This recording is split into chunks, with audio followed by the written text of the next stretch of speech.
Welcome to the Josh Johnson Show. I'm Josh Johnson, great start. Yeah. Welcome to New the year, Josh new Johnson us. Show. Welcome to the Josh Johnson Show. I'm joined by my. Welcome to the Josh Johnson Show. I'm Josh Johnson, joined by my co-host, fellow stand-up comedian Logan Nielsen. Logan, how you doing, buddy? I'm doing well, man. How are you? I'm good. This is the first one of the year, the first official new one of the year. Yeah, we're back. We're back, and did we're doing the regular show again. We've been to Denver. We've been to Tacoma. Yeah, we. I mean, I don't know how much we want to get into it, but like we also it took a little bit for us to get back in the swing of things because the end of 2022 was weird for us. I had the COVID pretty bad, and yeah. And so that was some episodes fell behind because turns out I couldn't sit up for like more than 10 minutes at a time, and when you have to do hours of editing, that's a hard thing to do. It is like you got the one that like really be out here stomping people in the chest. Like that's actually feels like a rare one to get than the ones that in New York, a lot of the people who get it will have it like bad for a day and then they're like, oh, I'm pretty sluggish, but I think I'm all right. And man, you had it like properly bad. Well, but I didn't get any of the like respiratory stuff or anything. I mean, that just might be because I'm vaxxed and all that too. But it's like I had the first really bad day. It was that Wednesday like after Christmas. That day was bad, and like I had like fever and like the best way I could describe it to is my limbs all felt like they weighed 100 pounds. Like I just like felt like held down on the bed. And then the next day, that Thursday, felt pretty good. And I was like, okay, just had the one bad day. I'll come out of it. I should be good then by, the weekend to whatever. And then that Friday, nope, back knocked down again. Jeez. That was the weird one. That was the weird thing that it like got better and then got worse and then got better. And now I just have these kind of little mild cold symptoms that are hanging on. I mean, I'm glad you're okay now. Thanks, man. Thanks. Yeah. Doing okay. Living. Gonna do it. It can only get better from here. Yeah. I'm assuming. I'd like to think so. I mean, fuck, if not, though. That would be wild if COVID was the start. Yeah, that's the thing. It's either the start of just only an uphill, like everything's gonna get better, or like that's the sampler. That's setting the tone.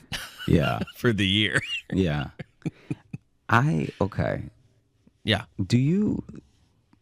I'm trying to figure out how to. I mean, I'll just ask it straight out. Is there a lot of like meth in your general tri-state area? Would you say meth is the predominant drug?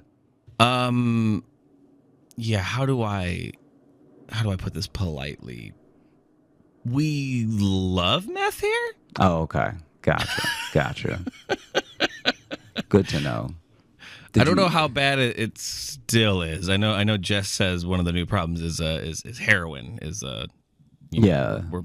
We're finally joining the 80s here, I think. But yeah, the meth thing. Okay, so the whole now just real quick, I'm gonna ask you a counter question. This is how we're starting the year, is talking about meth. This is what we're gonna. I feel like when I'm done telling you the story, I feel like you'll appreciate that we started with meth.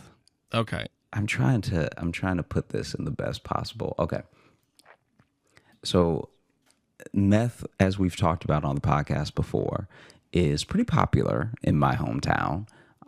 So it being popular where you are as well, I think you'll be able to relate. Okay. Mm-hmm. There was a time where my buddy was, just out there trying to find someone. You know what I mean? He was like kind of on the apps, but he was mostly going to bars. But it was just, it was a tough go of it, let's say.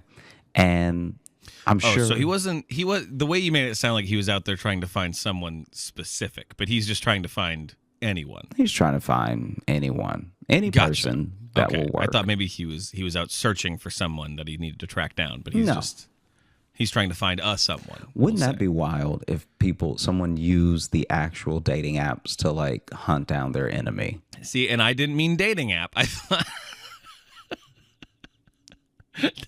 I thought you meant just he was literally out just trying to find like a friend or something. That's my bad because I thought I said dating app, but maybe I never not initially. did. No, you just said he was just out there trying to find someone. Oh, okay. And that's why I'm like that sentence could mean a variety of things. So much.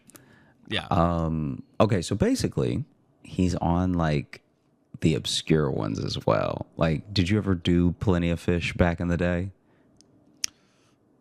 I think I might have tried it briefly. I think so. Yeah. Plenty of Fish and OK Cupid were where, at least in the early 2000s, apparently, were where the freaks were. OK Cupid's the one I did. I didn't do Plenty of Fish, but I did do OK Cupid. I did do OK Cupid. So Plenty of Fish brought out a Craigslist level of honesty in people that the other dating apps just don't.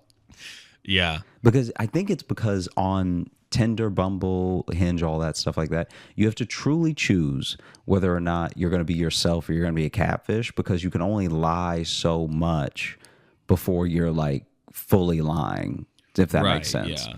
Whereas with like back in the day with Craigslist, it was just like, hey, this is me. All right. Meet me at this corner. Inquire, inquire within, but this is exactly what I need. This is exactly what I'm expecting, you know? And so basically, he was also, if you have a truck, you can take this dresser. Yeah. Make sure you take the bed when you leave. Yeah. You know? I want to use it one last time and then get rid of it. Yeah. And so he was on Plenty of Fish, I believe. And he started talking to this person. And it was like, I don't even know how to describe their rapport, because the way that he described them chatting at first was almost just, it felt natural, but it seemed to have felt natural in a boring way. You ever have someone tell you something that they think is really special and you're like, that's not that great? Like in your head, you don't say it to them, but like, but they just hit it off with a bunch of heys and how you doings and all the stuff like that. And but the way he described it was like, she was so easy to talk to. But I'm like, but you're saying all you said was, what's up? Yeah. So it's like, I get how two things could be true. It could be she's very easy to talk to, and you're not saying much, you know? Right, yeah. You're not really pouring your heart out. And maybe that's what the ease is. Maybe she just said, what's up back? And he's just like, ooh, soulmates. Yeah, yeah. She even used two question same. marks, just like me.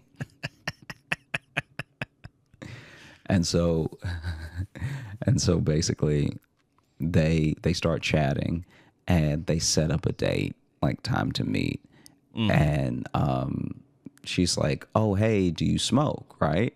And he's like, oh yeah, from time to time, you know? And so they meet up, and the date is very okay. From what he's describing, like, I guess my man just doesn't need much, because even as he's describing the date, I'm like, so y'all just went to Chili's, but y'all were having the time of your lives. Like, I'm happy for him that he's happy. I mean, have you ever had those Southwest egg rolls? They're great. I've had them, and I don't know if it was worth a life change. Like he was like, he was so disappointed because he was like, I was having the time of my life. Like this man said the time of his life, and I was just like, bro, you gotta get out there more. Like, yeah, I'm not even trashing Chili's. I'm literally just saying, if you have the time of your life with someone who doesn't really seem to say much, you just wanted to be out. I think you just wanted to be out. I think that just means you were happy to not be in your apartment. I think you just needed some companionship, because you're beefing this up like it was the Titanic and it was a Thursday at Chili's. Yeah, you could have been like, man, we could have gone to Chili's and you would have had the time of your life. If I that's think so. I think, because this man said the time of his life. Dude just wanted to go to Chili's. Yes, the time of his life. Okay. So Because even on a first date, the time of your life, I mean, even if it's like wow, I think I'm in love with this person already. I still don't know if it'd be like time of your life. I don't know. You know what I mean? Dude, You know? yeah, exactly. That's exactly what I'm saying. I feel like even if all the stars aligned, Yeah. looking back, maybe you can romanticize it, but in the moment, to be like, I'm having the time of my life just picking out apps with this person.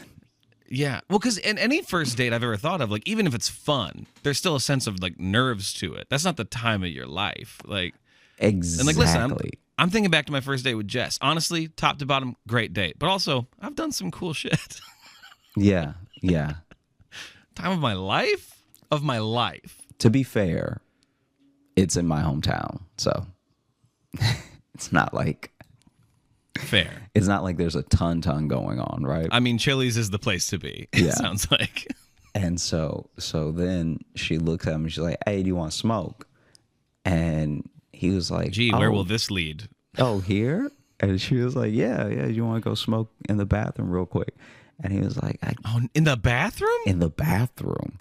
And he was like, oh, okay, I guess. Like, a little adventurous. Okay, she's a little naughty. She's a little naughty, right? Oh, no. And so then they go to the bathroom. It's so funny too because she was like, okay, you sneak off to the bathroom and then I'll like come join you, right? Like I'll just give it a beat and then I'll come join you. Don't want to bring the suspicion on them immediately, right? Right. He said that when he went to the bathroom, he turned around and she was behind him. Like it was like she didn't wait at all. And so then they're in the stall together and she pulls out, a full pipe, right? And he noticed that the pipe was a little too dirty. A little dirty. Yeah. And so then he's like, "Oh, what?" I think he was scared to ask if she smoked meth because it feels like such an accusation. So then he just sort of because if she doesn't, there's no coming back from that question. Yes, then you can't backpedal. Dude, the stakes. Do you smoke meth? The stakes of like you've pulled out a pipe. All right, you smoke weed in a pipe. You've pulled out a pipe. The pipe just looks a little like rotten. You know what I'm saying? Like, I don't know what the difference in pipe should look like, but he was saying it looked a little too dirty, right? Yeah. And then before the meth can come out, he wants to be like, "Hey, do you smoke meth?" But he's like, I really didn't want to ask because it would just kill everything. It would ruin the time of his life. Because if she doesn't smoke meth, to your point, there's no coming back. No, now, you can't. Now you sound like you smoke meth. You sound like you were excited it was about to be meth. Do you know what I mean? Like if someone pulls out a pipe, even at a party, if someone pulls out a one hitter and you're like, "Oh, do you smoke meth?" You sound like you want the meth. That is what that sounds like if they don't smoke meth. Ooh, is that meth? And if you do smoke meth, now, once again, you've already called it. He's ruined the time of his life because now meth is about to come out. And so sure enough, meth comes out. Before he can like even fully ask, she was like, "This is a big one." This is a big one. Because I guess she was trying to do something special for the day. She also wants to have the time of her life. Yes. But she needs a little hit of something to really get there. I think she needs a touch of help from Mr. Methy Meth. She needs a little bit of help from Nathaniel Amphetamine.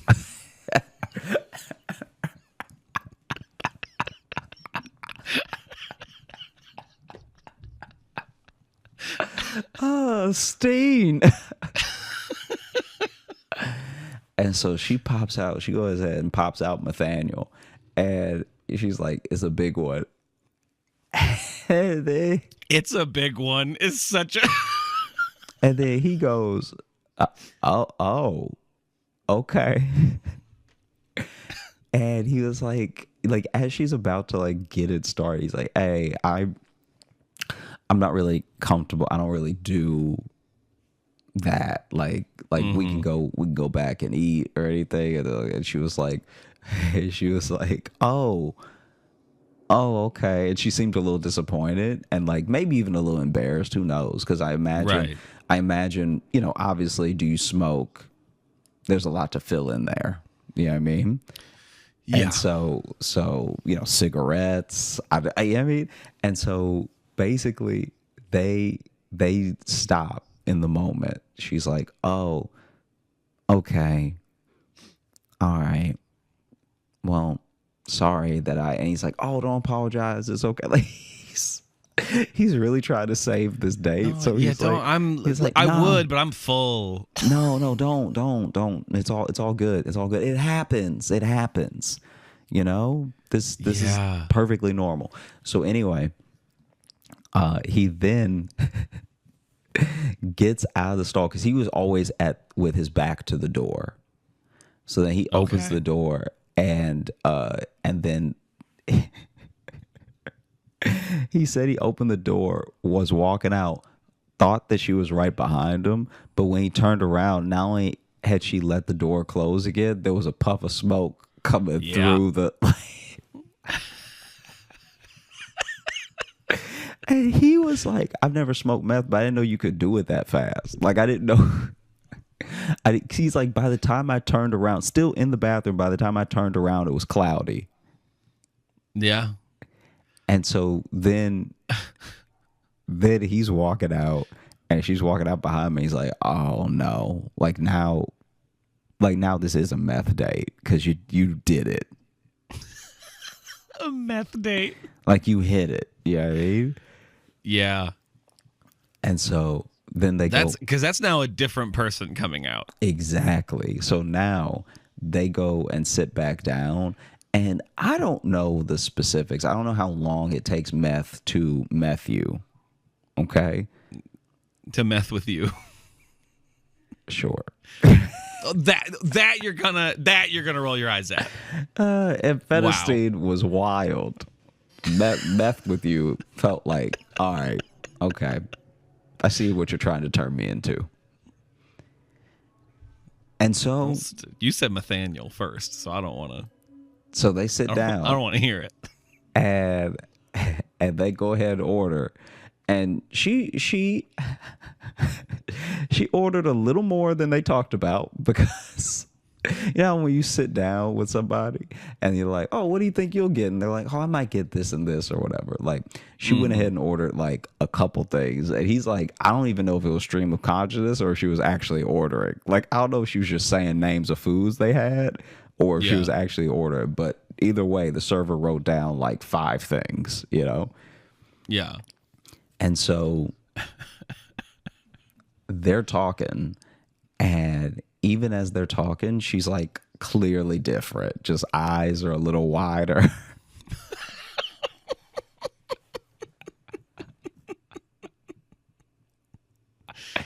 And he was like trying to keep the date like normal because he really seemed to like her, I guess, or wanted to hold on to whatever infatuation he built up around her, and just was trying to talk. And the whole time she's nodding, eyes wide, like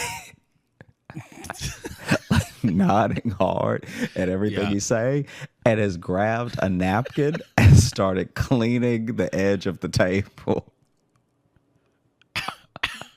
Like off to the side. So she just whacks it on and whacks it off. And while he's telling a story, she's like, yeah. Yeah. Saying 1,000 yas. Oh man. And then the food comes. So they're just, I guess she's just like that. And for she a little screams. The food comes and she actually says, "Is this ours?" Right?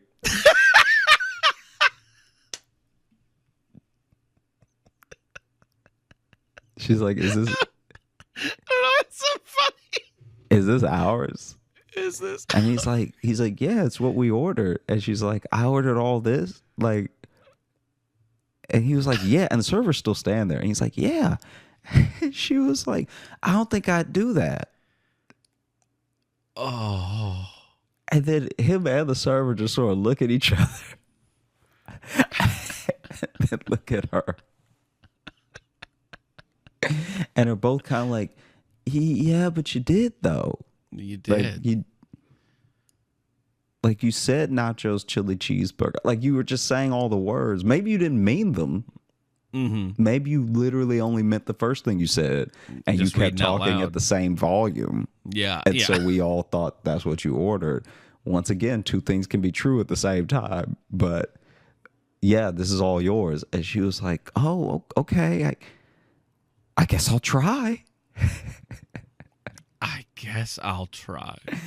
And then like didn't really like obviously didn't eat everything that she ordered, but was like picking at everything perfectly. Was just like a bite of this, drop a bite of this, and then still like nodding at everything at him. As I like to imagine she's actually picking at it like a bird. I don't know why. That's just just hitting her face on everything a little bit. And so then they're basically just sitting there. He's finished his food. She still has half the table to eat. And a very, very clean corner of the table. Rubbing the varnish off on that one. And so he's like, oh, so do you think you're done? Like, should I get the check and everything? And she was like, yeah, I think I think I'm done. Right? Just lots of yes, just like you said. Right? Yeah. How much copper do you think is in this place? But my favorite detail, my favorite part is that at the end he's like, oh, okay, so, and he's given up now. Like he really does know that this is over. There's no salvaging this, you know? Oh, what? He didn't want a second date with the lady who did the meth in the Chili's bathroom? That tried to do it in the bathroom with him. And then when he declined was like, What? I'm not going to waste it. Yeah. I can't believe he's not going to give her another chance, and he's pulling the ripcord on this. And so at the end, he's like, so you want me to give you a ride home or anything? She looked him dead in his face. Was like, no, I think I'll run. I was just going to say, because she said no, and then turned around and sprinted down the road.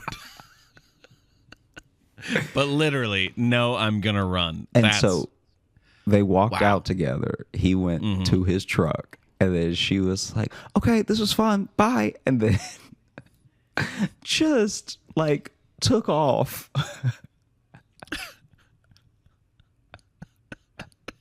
And he was like, I was really worried because she wasn't running back in the direction that I picked her up. Oh. Yeah, she was just going for a run, I think. She had to run by the meth store. Get some more. She had to run back to her dealer and be like, can you believe it? Can you believe that he would say that he smoked and then he wouldn't smoke with me? And then when I smoked, he got all weird and then he tried to make me eat a bunch of food. And so I just left. Like, I could easily see that being her version of the story. Oh, for sure. For sure.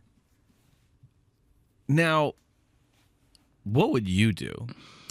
And let's put yourself in his shoes. It doesn't have to necessarily be Chili's, but like you are having the time of your life. This date is going so well. You are just like, wow, she's amazing. You're smitten. Yeah. And then she busts out some meth. What does a Josh Johnson do in this scenario? So I'm very worried that I wouldn't recognize it immediately. I think I'm worried because he smokes enough that he just knew that the differences in pipes and the difference, you know what I mean? But you'd know once a rock comes into play that you... I think I'd have a hard time, and I know this shouldn't matter, but I do think I'd have a hard time distinguishing the meth from crack. All right. But does that matter? It does kind of matter. It does change the game a little bit for me. So if it was crack, you'd stay on the date. I'm not saying I'd stay, but I think I'd be less concerned because I feel like Really? I feel like crack and meth are on very different levels. I mean, they are in ways, but I think they're both on the leave this date level. Yeah, yeah. I'm not saying I wouldn't leave. Okay. I'm just saying I would be less concerned. Okay, so let's explore both options then. Okay, yeah. Okay, a rock comes into play. Mm-hmm. She looks at you and goes, "This is meth." Mm-hmm. Now, what is your reaction? I think I pop that lock on the stall. I walk out, and I think I announce to the kitchen floor, someone is smoking meth in the bathroom. Oh, you'd narc on her. And then I walk out. Just because narking on her will slow her down long enough for me to get out. Oh, because yeah, she's probably gonna come after you. She gonna be fast. She gonna be strong. Okay. Wow. Okay. So Yeah. really ending the date. Mm-hmm. Okay. Now instead, the rock comes into play, and she goes, "Would you also like some crack?" Now, how do you handle this? I pop the lock on the stall. Okay. I back out of the bathroom, and then I walk up to my server and say, "Can you please cancel my order? Okay. I'm terribly ill." And then I leave. Oh, okay. Yeah. So no narking on the crack. I don't know if you need to. Elaborate. I just feel like I feel like crack gives people endurance, whereas meth gives people strength. Okay. And I feel like I'm more scared when someone. So here's the thing: in Louisiana and in Chicago, I've been like pressed by a clear crackhead before. Oh, for sure. And the way that you get pressed by a crackhead is just like, all right, if this person can beat me at all, it's gonna be because they outlast me, right? Okay. So I'm all I need to do now is make sure that all of my hooks are tight, all of my guard is up, that I have my footwork at play. I'm able to get away from them, right? With meth, because methamphetamine is actually so broad, right? True. I don't know what exactly they're on. Is there a little angel dust in there? Can they feel their fingernails, or do they just not have any recollection of having like ligaments, so they're going to be able to lift a car? Like there's a level of like fight that if somebody that wants to get at you and they're on meth has, you're not getting away. They're getting to you. Yeah. Yeah, meth makes you go a little Super Saiyan. Exactly. Yeah. Exactly. And so that's my thing now that I honestly have, where I'm like, all right, this thing is a clear and present danger if they turn on me. This other thing is only a danger if they really know what they're doing, but they're probably going to be sloppy about it. So I'm not in that much trouble. So now, have you had to fight someone in Chicago who was on crack? I just had to push them away, but I didn't have to. We weren't fighting. But I was, so this was back when I worked at the grocery store that shall not be named, not the good one, right? Yeah, shall not be named, unless you go back enough episodes and hear us name it a lot. But for some reason now we don't name it. Now it's Voldemort for some reason. But I was walking home from the California street location. And so I don't know if you remember where I lived, but in Rogers Park, I basically needed 2 buses to get home. Now, I'm still fairly new to Chicago when this happened, so I'm relying on my phone a lot to pick the right bus and know the route and all that stuff, because luckily Chicago's on a grid, right? But my phone dies maybe 10 minutes into the walk home, because it's either going to be a 34-minute walk home or 2 buses. And since I knew my phone was about to die, I was like, the other bus takes me slightly out of the way, so let me just try to walk home as straight as I can, so that way when my phone dies, I can just already be on the right path a couple streets off and everything. Right. And because also the buses from that location weren't reliable. So I was like, my phone may very well die waiting for the bus. And I don't know, I'd hate it. So let me just walk home now, right? Get a head start. And so I start walking, and you know how I think it's called like Little India, but there's that area of maybe it's still Rogers Park, but it's on the way of that California street where unlike Devon there, that whole area. Yeah. I know what you're talking about. Yeah, Little India, that so that West Ridge area. And so we can imagine like that Devon area. It's actually, I like it a lot. It's really nice. It's great because it's rough to drive through. It's rough to drive through, and because it's so neighborhoody, a lot of it will close by like 10. So a lot of the stuff closes, and everyone is just there's crosswalks are a mere suggestion. Yeah, and so imagine walking / running through it at 11, where everything is closed. So anyone out at night at this moment is out to do other business. Yes, it's the most polite way I can put it, but it's like none of the storefronts are open. Yeah, and so if you're out, you're not shopping on the legal markets. Yeah, we'll say. Yeah, and so I'm running through it, and I start running because my phone is at truly 1%. And I don't know why Apple does this, but it really does keep the phone on 1% for 10% of the time. So let's say you're at 10%, it'll go 10, 9, 8, 7 in like 3 minutes, but it'll be on 1% for like 20 minutes. The next day. Yeah. And so, because that's like cars do that too, where it's like you'll hit E, but really it's just to let you know you're empty, but then you've got like 10 more miles on a lot of cars. Yeah. But then it just gives you that moment of being like, you're just waiting now. And so I started running because I was like, I don't want to be out here with a dead phone, and I'm still new to the city, and like, right. Yeah. I don't really know where I am and everything. And so then, don't worry, eventually he would never figure out where he was anyway. And so then I'm at a crosswalk, trying to make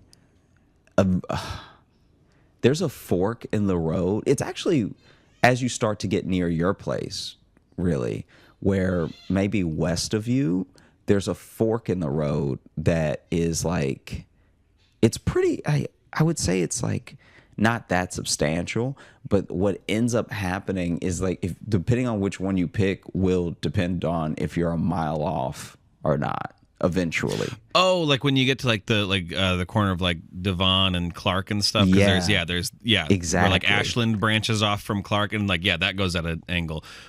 People love our very specific Chicago references, so that corner. Yeah, that corner. I'm at a crossroads at that corner. Used to be by the Deluxe Diner.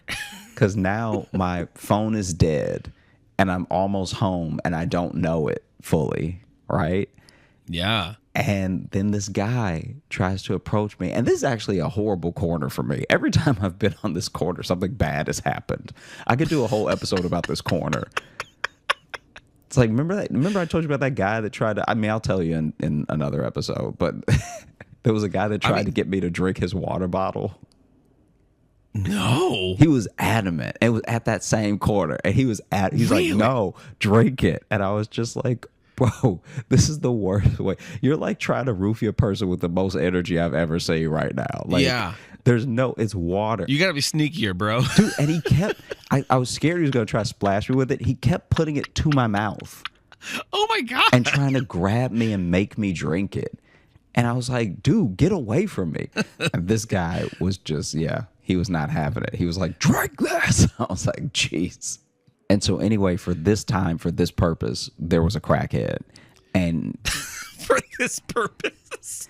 Yeah, because I don't want to mix people up too much. I was referencing a story I'll tell more about later, but I'm still on the crackhead story. And basically, this crackhead was like noticing, just sniffed me out like a truffle pig, just knew I was lost.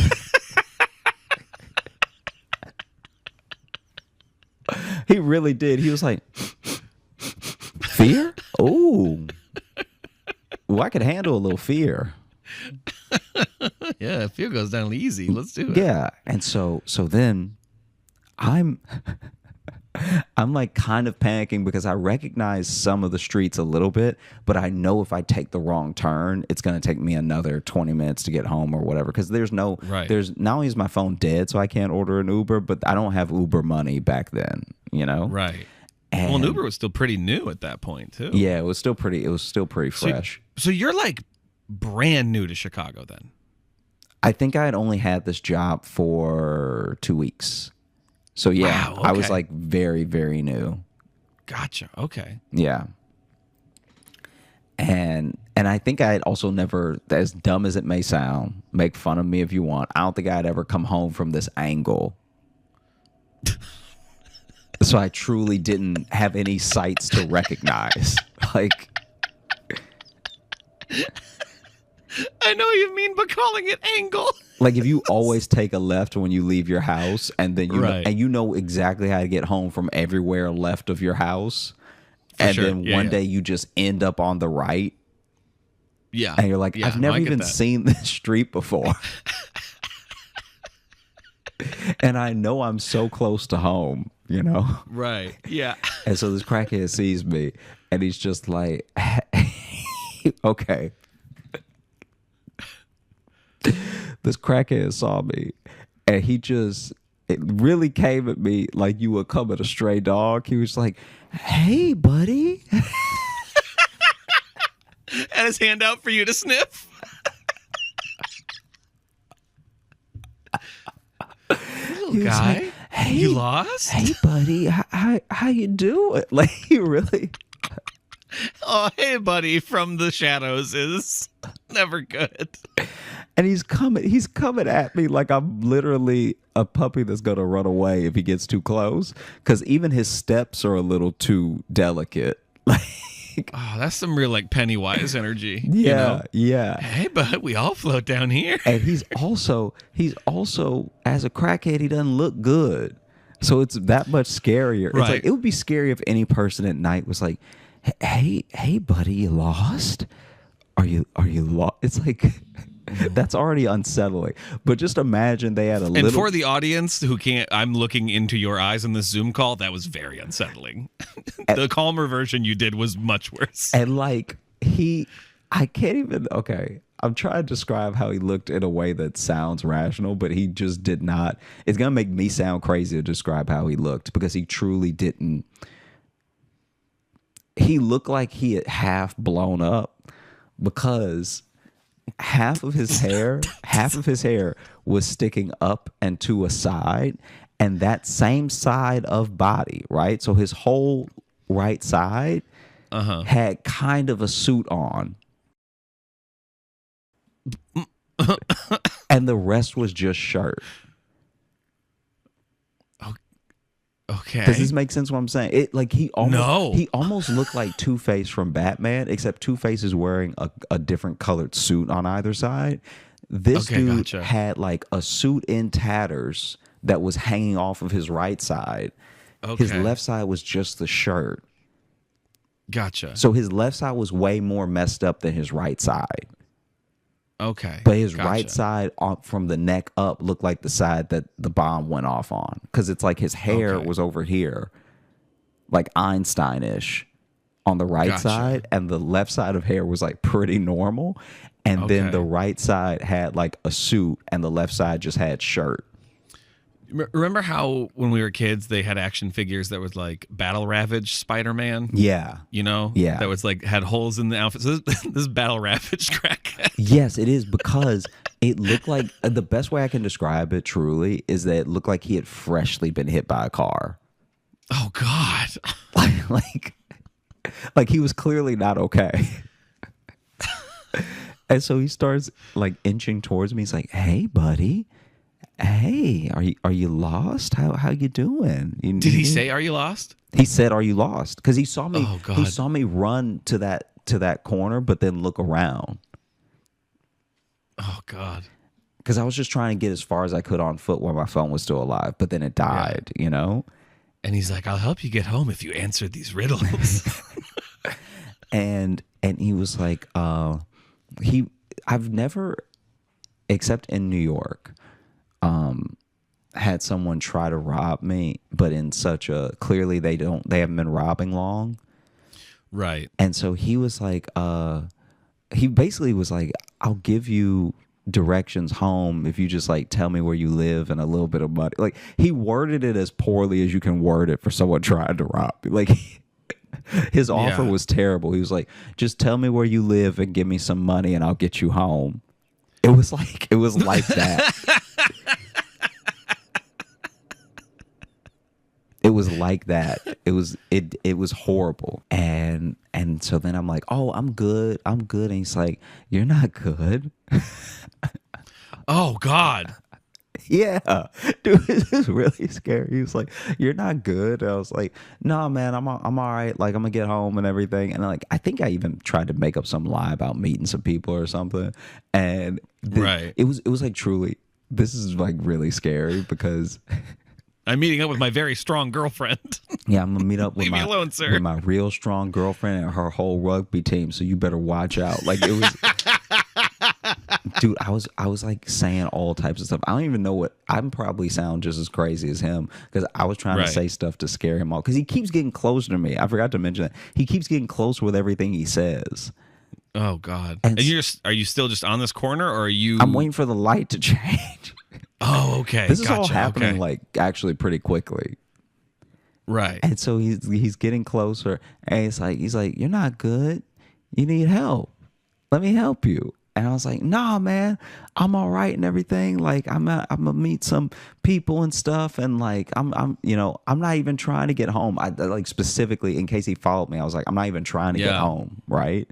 Because I didn't know how much energy this dude had or if he was going to try to fight me and I'd run and he'd chase me or whatever. And then this dude was like, right. This is where I knew we were going to have to swing. Because, like, this dude literally said to me, I'm like, I'm trying to do it without laughing so you can actually see how scary it was. Okay. But it's so scary, it is actually pretty funny.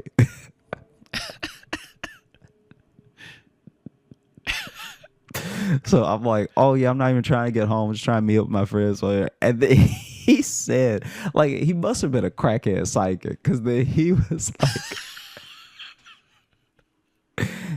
like, no one's coming.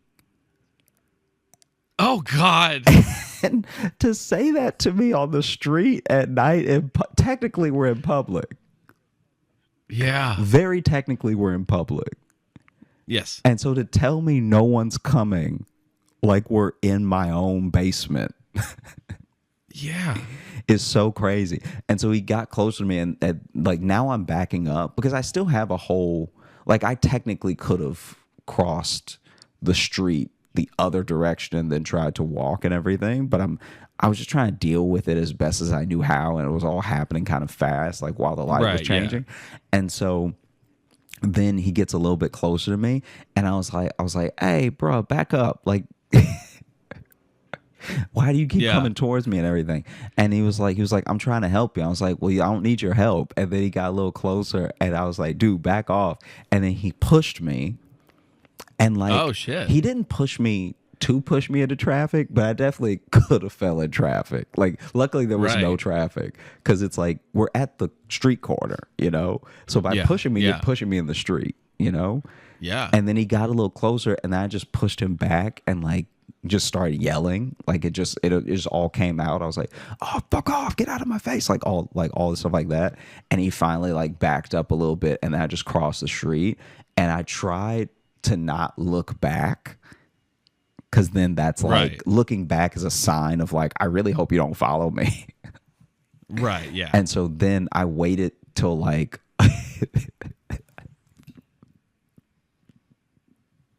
I waited for a street and a half to look back, but I can't see that far. So then I was like, I don't think he behind me, but I can't tell. If only I had glasses. So when I looked back at that street corner, I couldn't really see him. And so I was like, all right, maybe he like turned the corner and walked his own way or something. But I was like, yeah, I was terrified. It was horrible. Yeah. Yeah. But that's also, that area, because that guy handling it that way, the guy just trying to give you water. Everyone I've encountered that has a weird thing, like in that area, no one was smooth about it. Yeah.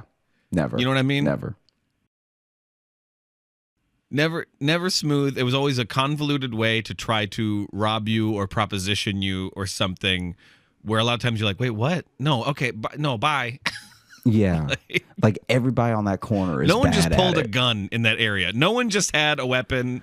Well, no one also like even for solicitation. I was just gonna say, I remember a story where I was walking in that area, and this lady was on the street, and she looked like the best way I can describe her is she looks like a small town Midwestern mom. Like she's just wearing like kind of sensible pants and like a blouse, like, and she's got like a big handbag. And I walk by and she's like says something to me, and I was like, oh, I leaned in, I'm like, I'm sorry, what? And she goes, you looking for a date? And I was like, oh no, I wasn't. I thought you were just a lady that was like lost. And I was like, no, sorry. Even the solicitation would be like hilariously bad to the point where you're literally like, are you would you like to buy a bag of sex? Yeah, like no, that's they the were level that bad in that area. That's the level that because when people were trying to solicit you, you wouldn't even know what they were saying at all. Yeah, not just in volume like in yours, in like the actual description of yes. Like there was a guy that approached me one time, and he like some people blink a lot, it's whatever, but it just felt like he was so cagey about it. Like, how when you ask someone out and they say no and you're like, I didn't want to go out with you anyway, right? Yeah. That's the vibe that he had. So that he approaches me, and then he was like, hey, you want to get out of here or something? You want to like hang out for a little bit? I was like, oh, no, I'm good. And he turned on me. He was like, well, you go to hell, all right? I should pay you to blow me, okay? I was like, wow, all right. Yeah, my buddy Caleb was a target for a lot of interactions like that, like because he lived right next to Pressure, like he lived in that area, and it's like 3 doors down. We'd go from one to the other, and in that you'd have some drunk guy who's just like, oh hey, but like, are you like, where are you going? And he's like, home. He's like, cool, like, but what if you didn't? And it's like, cool, but I am though. What if you didn't? What if like, I killed you?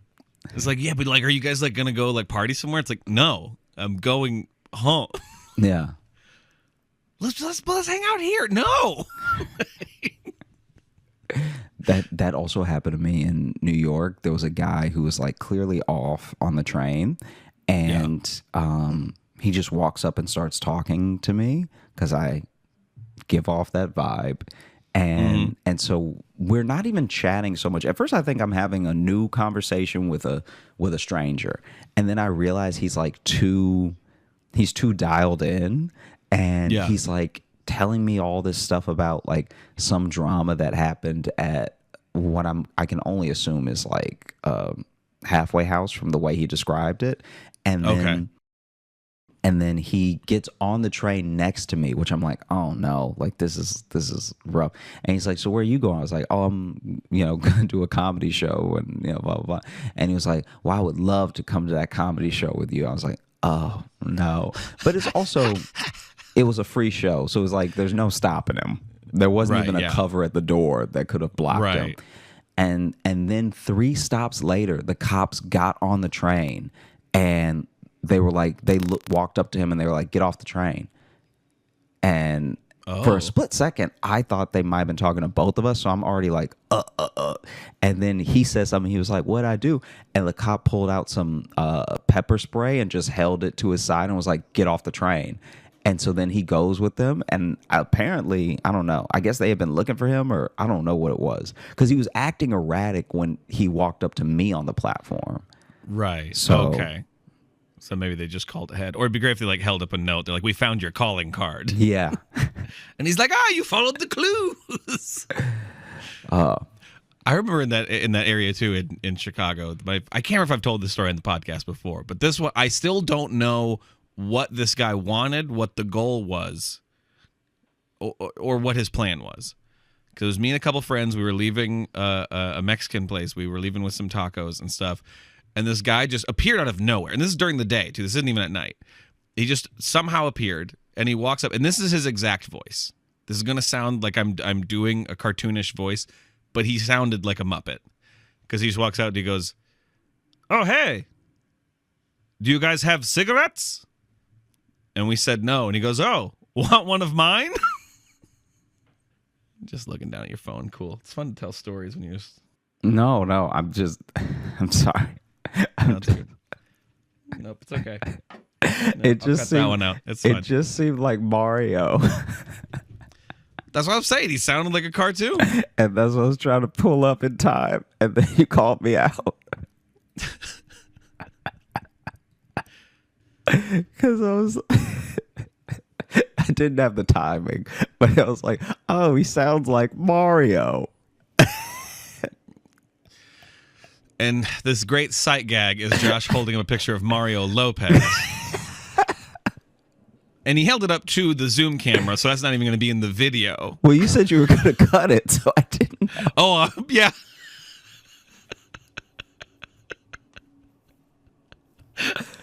Oh, man. You see why I shouldn't do puns?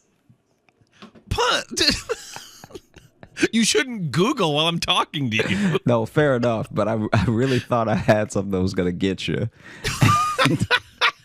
You thought that was going to really bring down the house? With you, I was like, oh, this is silly. Maybe he'll like it. Couldn't have been more wrong.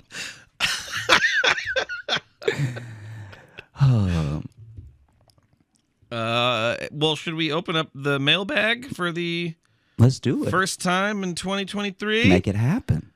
Make it happen. Let me see. I know we got some from some people who were at shows recently. Oh, wow. Okay.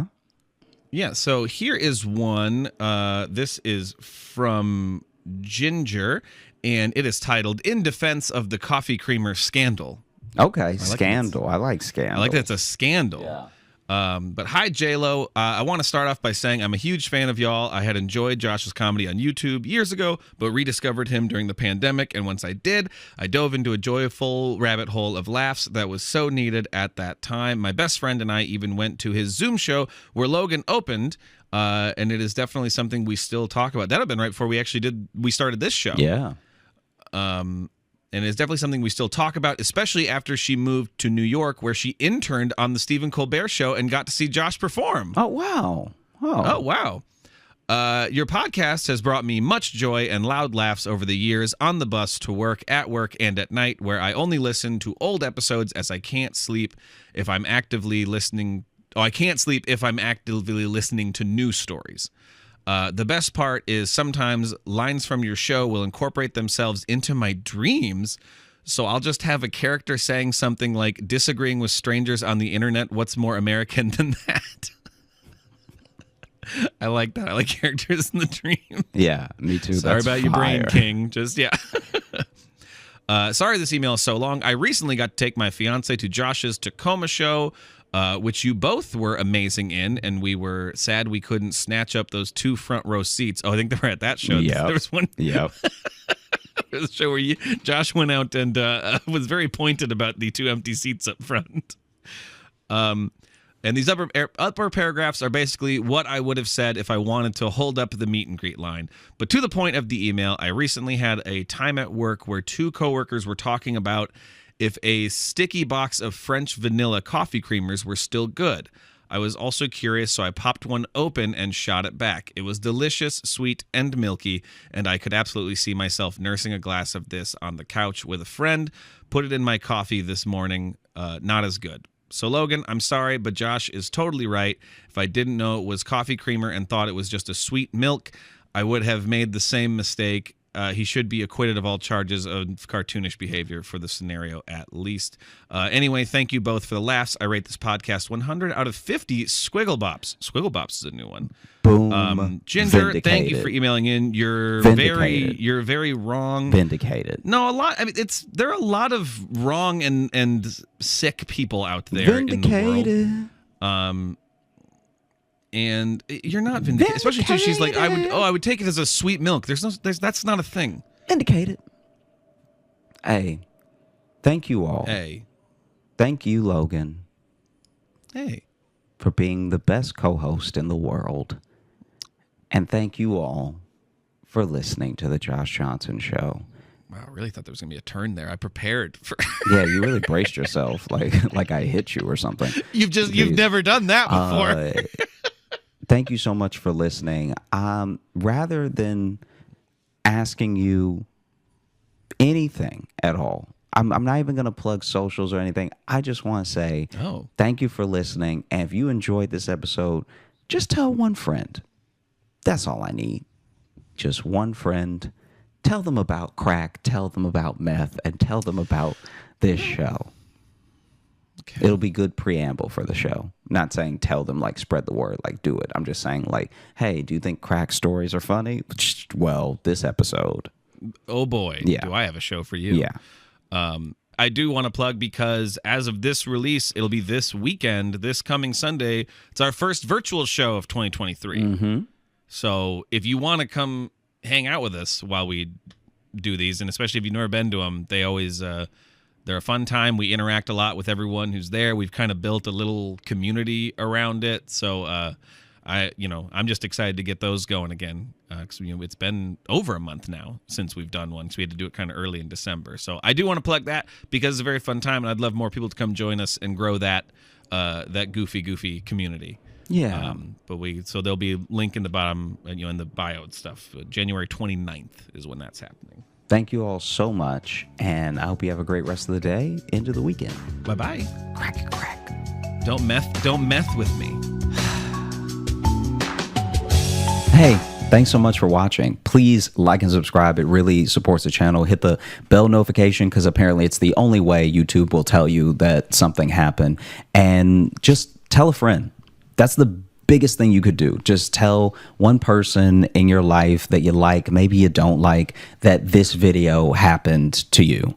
We release the podcast every Thursday on all the podcast apps, so you should find us there and subscribe on those and comment and leave reviews and whatever on all of them. And also, if you want bonus stuff, you can join our Patreon, patreon.com/Josh Johnson Show. We have bonus podcasts and videos and stuff there, and we'd love to see you.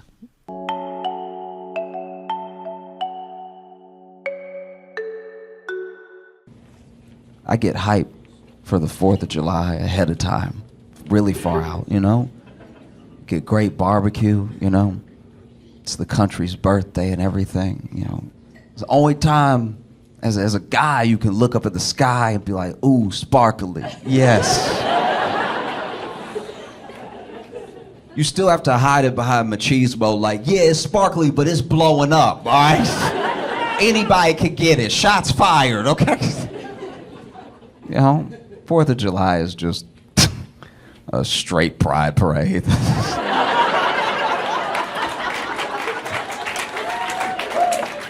That's all it's ever been, It's just the one time a year guys get to be like, yeah. It's basically don't act like it's not drag just because you put on a longer beard. Like you dancing in the street too. That's why I'm always blown away by people who complain about pride and they're like, there's no straight pride parade. I'm like, yours is coming up in a month. Like, you can't give it 30 days. Even when you think about it too, you think about the way that the country came together too. We think of the founding fathers as all these old wise men and everything because that's when they got painted. They got painted late. They had already survived the war by the time we painted them. When they were in the war, they were much younger. We got the pains when they were like 40. but they fought in the. You think they were fighting in the war old? You know what I mean? Like, yo, you think Washington was in the war like, get them, boys?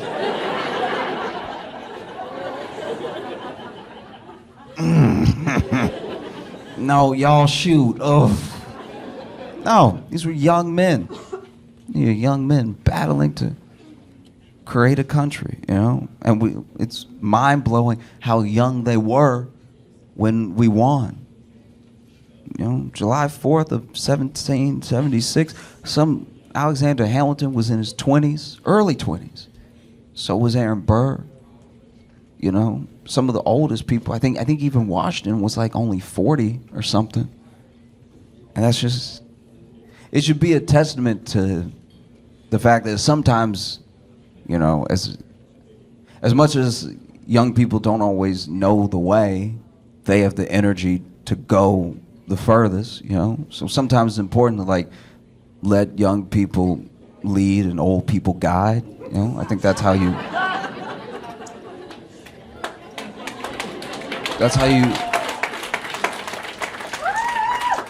you know, because there's someone that has all the passion, all the fire in their heart to do something, to like try to build a better world, and then there's someone behind them that doesn't have as much of the fire anymore, but is like, don't trip over that rock.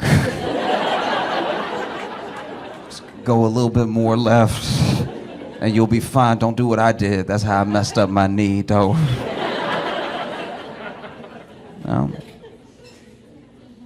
No. Founding fathers they're fascinating to me because, you know, they were trying to carve out an ideal into making it, you know, making it substantial, making it real, making it a country and everything. But there were still some pretty deep. I don't know. It's a hard thing to write down. You know, all men are created equal, and then look over and be like, yeah, I accept. Yeah, I mean, so it's a dream that took time, still takes time, still hasn't been fully realized in the way that it's at least on the paper. You know, like sometimes people have this revisionist history about the founding fathers, like they would have wanted the best for everyone and for all of us to get along. And I'm like, no, they said what they meant. Do you know what I mean? Like, the founding fathers didn't have slaves, but also be like, one day someone will right this wrong. You know? But I think about how even, you know, people know more about Alexander Hamilton now because of the musical and stuff. But Hamilton, you know, staunchly against slavery and everything, and he was young, so I'm sure he was like this young kid that people looked at like, this dude doesn't know what he's talking about. He just talks a lot, you know?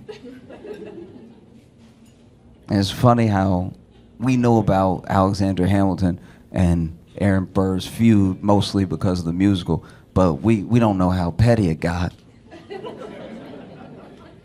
Alexander Hamilton built a home in New York City, right?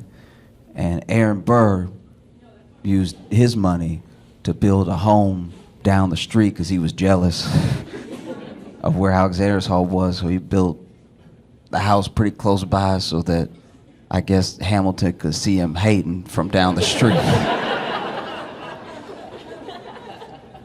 Alexander Hamilton and Aaron Burr were the original Kendrick and Drake.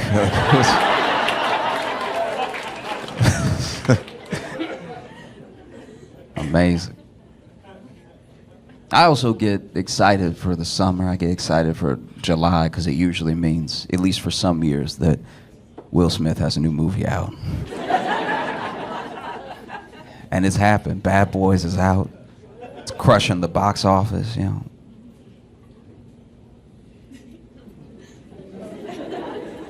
Just Will Smith slapped all the money out of Hollywood.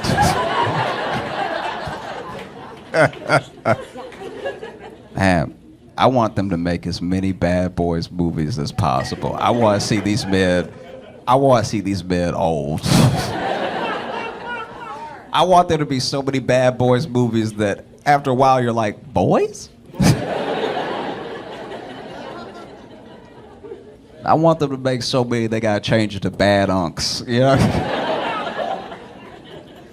As I'm getting older, I realize this year that all of my close friends are either in or closely approaching their 30s. And it's so funny because, you know, everybody 30 and up, when people turn 30 now, they call themselves old, which is insane to me. That's so, like, medicine is getting good enough where you can kind of expect to live to 90, but you're old at 30. Why would you be old most of the time? That doesn't make any sense at all. You don't bring home bread and then the next day go, it's pretty old. No. But I get how people feel that way. I really do. Because what's happening is we know deep down, right? We have this obsession with youth. And we, you know, everyone's trying to look young, be young, stay young, feel young, all this stuff like that. And it's mainly because, and I've said this before, it's mainly because we know how we treat older people. So we're more scared of that than we are getting old. What's wrong with getting older? You know more stuff. Why would that be bad, you know? But I get how people feel old at a certain time, because especially people who are in their 30s now, we're in a very specific time that hasn't happened at least the way that it's happening to us, right? Because we were like coming of age at a time that was like a turning point for what feels like almost everything, right? Business gets done differently now. Tech is different. Every aspect of life is different. And we remember right before and as it turned and now. You know what I mean? Like if you're in your like 30s, if you're like 33 and up, you remember before Google. That sounds ancient. That's...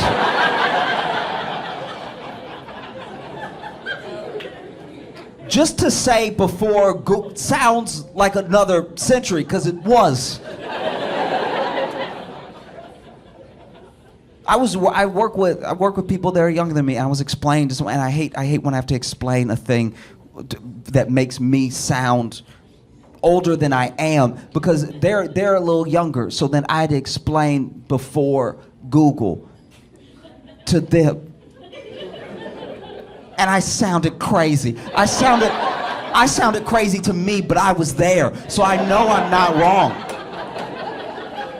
I sounded insane. I was like, no, because before Google, you had to just know.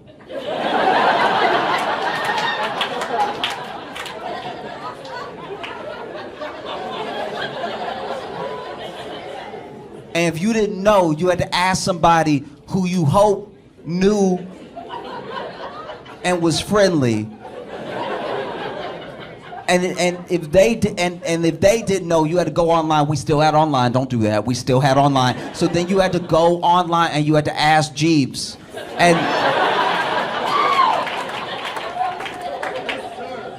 then they were like, "What is Ask Jeeves? Like, what is?" And I was like, "Ask Jeeves is.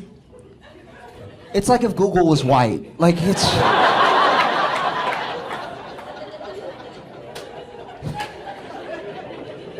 So you had to ask Jeeves, and if Jeeves didn't know, then you had to go to the library, and you had to ask a librarian. And if the librarian didn't know, they would give you a number with dots.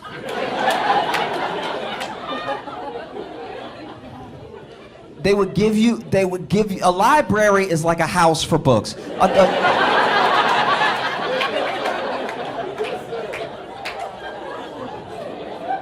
They would give you a number with dots, and then you would go trace the dots and the number to a book, and then you would read the book to see if the answer to your question was in there. And if it wasn't, you would just know a bunch of different stuff.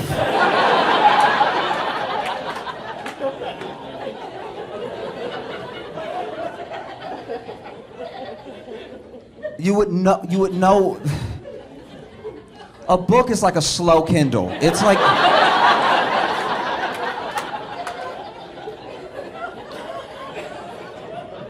Like you scroll with your finger, but it turns like there's something to turn with your finger. It's not, there's no screen. And then If your question, what you've been looking for 6 months, yes, it takes a long time. So maybe cut your dad some slack, all right? It used to be harder to know. Do you know how crazy you sound saying it used to be harder to know? That's not how I wanted to end it. I know I'm getting older because I'm getting genuinely more and more nostalgic for small things. Like not movies, not like like really small things about life. Like I miss growing up in the 90s. I think all of our appliances in the 90s were just better. They were just like top notch because not only did they last longer and they worked, but you could fix anything in your house by hitting it.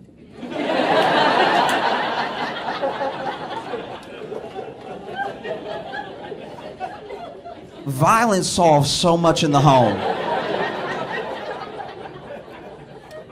Growing up, all you need was some fists and some belief. And you could fix a whole house. Don't want me to call a contractor or anything.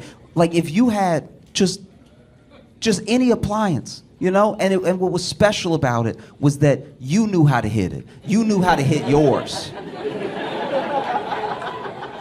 That's very important. It wasn't just you could go hitting stuff. Well, you got to know your machine and you knew how to hit it specifically to get it to work. And it wouldn't work when you went over to your friend's house. You go over to your friend's house and their thing wouldn't be working and you'd be like,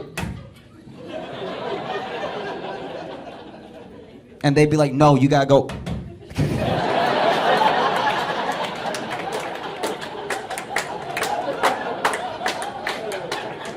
And you're like, wow, I didn't know that. I don't have that model. That's good to know. So when I upgrade, it's 2. Okay, that's good to know. And it's 2 towards the front. All right, that's good to know. It was a beautiful time. I just felt like things really worked. You know? Like a 90s washing machine. A 90s washing machine would, you could hear it all through if you were lucky enough to have a washing machine in your home, if you had a laundry room in your home, you could hear, no matter where you were in the house, because the washing machine would be whooping your clothes.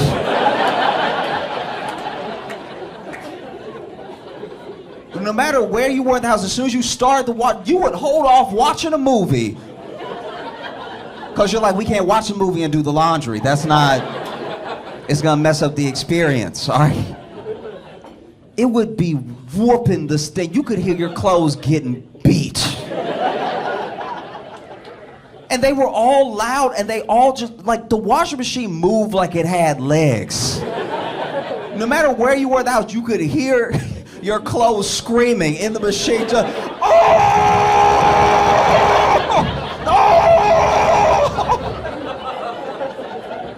and you would go, whether it was your house or somebody else's house, you could go to somebody's house, you could tell how strong their washing machine was by how messed up the paint was on the wall, on that edge that was next to the machine.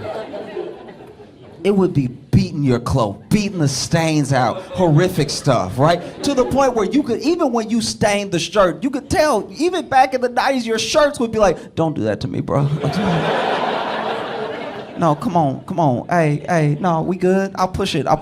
I'll push the stain out. Don't send me in there with them. No, be amazing. And then if there was a little malfunction, if the door wouldn't lock and lips started coming up and everything, you know, suds started spitting out everything, just took a little like, bam. And then all of a sudden it was like, oh.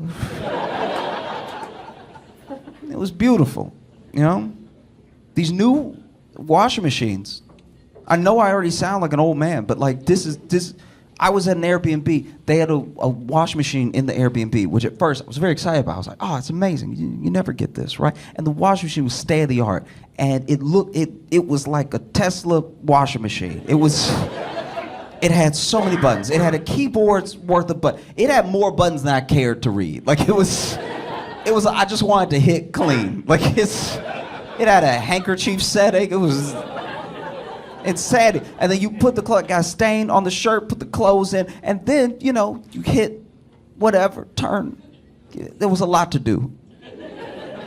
And then you hit and it starts and you can tell something is happening because it's spinning and you can see through it now. You know, it has the little door where you can look in and it's spinning so fast that the clothes are gone. Like it's... I was looking at it, I was like, I can't tell if it's spinning or if it left. This is crazy, but it was silent and I didn't like that. I didn't like that it was quiet the entire time, right? Just but nothing. You couldn't hear anything, right? I didn't even know when the clothes were done. That would have never happened in the 90s. You always knew when your clothes were done because your washing machine would finish beating your clothes. And you would hear,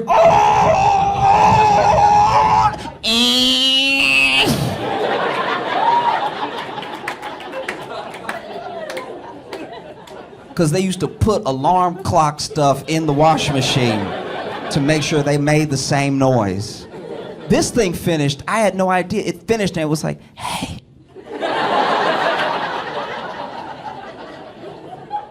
I don't want to disturb you, but I think I did it.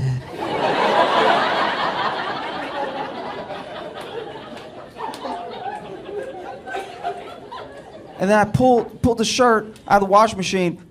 The stain was so intact. The stain was sitting there comfortably. The stain was looking at me like it had its legs crossed. Like,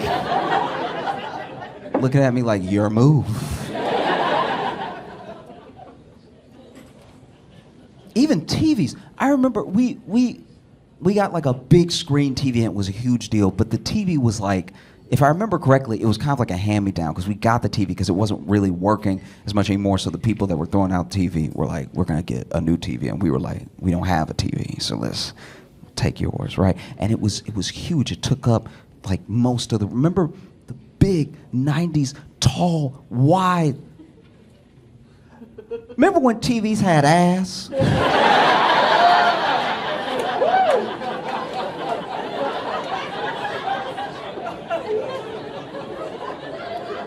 Do you know what I mean?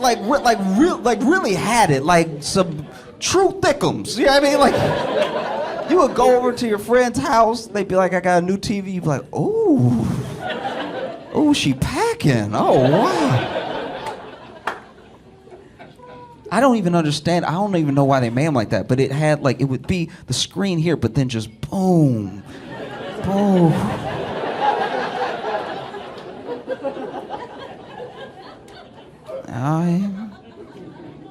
And that was great because even though the TV didn't always work, you know, you knew how to work it, right? Because it would do that thing where all those TVs back then, when they didn't work, they would just get wavy. You remember that? It would be like, I'd put on the news and it would just be like red, blue, green, red, magenta, yellow.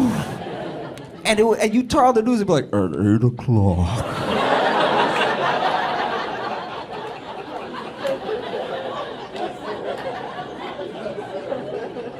Because I was little when we got this TV, and I remember turning it on and it wasn't working. I was like, Mama, the TV ate a popsicle.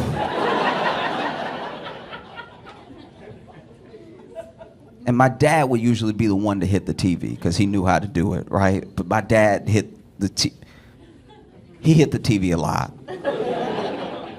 My dad hit the TV so much, sometimes I was wondering if it was really about the TV. You know what I mean? Sometimes my dad would hit TV, I'm like, no, it was working. That's how But my dad hit the TV so much that I think the TV genuinely learned to recognize, hey!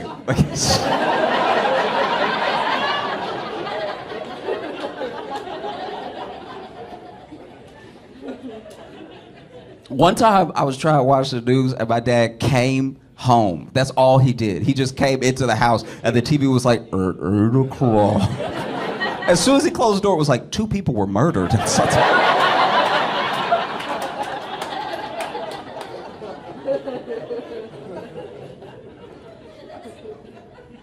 And then I got a TV. I bought a TV for myself as an adult because I wanted to have my own big screen TV. I wanted to have my own, like, I'm sitting at home chilling for the weekend, watching a movie, have a real experience for myself, right?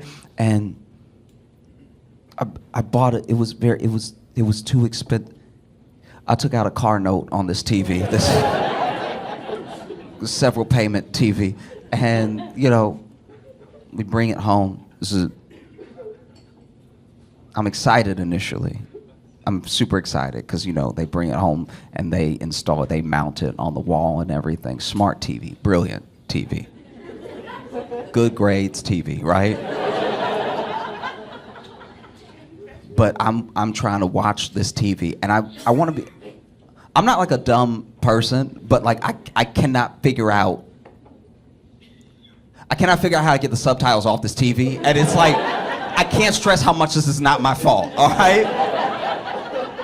I'm not like a dumb, like I know I'm up here doing the jokes so we're all having a good, but I'm not a dumb guy. Like this is crazy, all right? And I want to be clear, I know that it's not the HBO subtitles at all because then I go to the settings at HBO and HBO is like, it's not us. We're not the one to do it, but I'm trying to watch Dune 2, right? Try to watch Dune 2 on this big screen TV. I turn on HBO, I'm watching, and it gets to that part where like Timothy Chalamet doing that like Fremen language, so he's like, da da da, you know what I mean? Like whatever they say. And so then in the movie, they have subtitles for that part because nobody knows what they say, right? So then the movie, those subtitles come up, but then on top of those subtitles are these like nasty gray italic subtitles coming up, and I'm like, who is typing? That's not what I wanted at all, and I can't get it off, and it's great, and it was everything I watched. I would leave HBO, I go watch something somewhere else, and they were like, and that's not even as bad as when I first got it, because when I first got it, when I first brought the TV home, it had, I don't know how it happened, it had the audio description on. All right. Now, if you, some of you are familiar. So, if you don't know what audio description is, it's basically if you're watching it and you're visually impaired, it will give you both context for what is happening in the show and things that are more like stage direction. They're just happening silently, right? So then I don't know that that's on. I don't know. I didn't press anything. I just turned on TV. I hit on the TV. That's all I did. And so then I went to watch Law and Order SVU. All right. So now I'm watching Law & Order, and Olivia is like handing somebody their ass, right? Like she's just like, you don't know anything about Survivor, you don't know anything. And then she walks out of the room, and then as she walks out of the room, my TV is like, Olivia leaves the room. And I'm like, who is that? Who is that? Who is in here? And I went to the settings. I went to Peacock. I went into the settings, and the Peacock settings were like, it's not us. We're not doing that. I've used remotes all my life. I've all the time used the remote, and I pressed the remote was not remoting. Finally, it was off. I don't even know what I did. Maybe I didn't do anything. Maybe the TV just decided to stop doing it. I have no idea. But I was watching a different episode, and Olivia was once again handing somebody their ass. You don't know anything about Survivor. You don't know anything. And then she left the room, and I was like,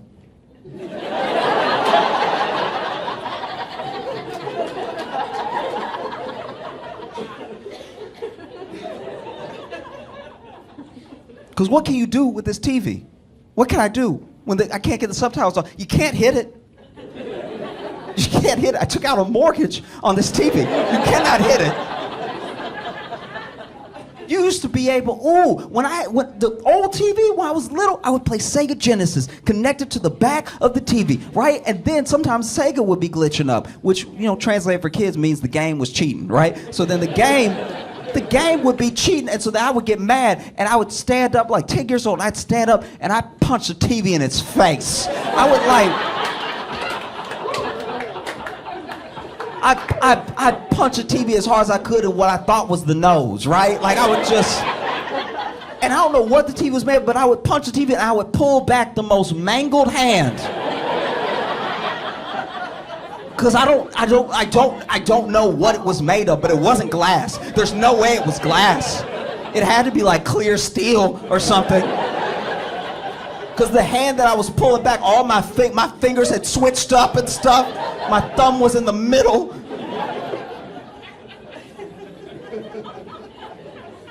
And now you can't punch a TV at all. You can't even dust this TV. You just gotta bargain with it. You used to be able to hit everything. The only thing you didn't hit back in the day was the microwave. And I feel like you didn't hit the microwave because then and now, we don't really understand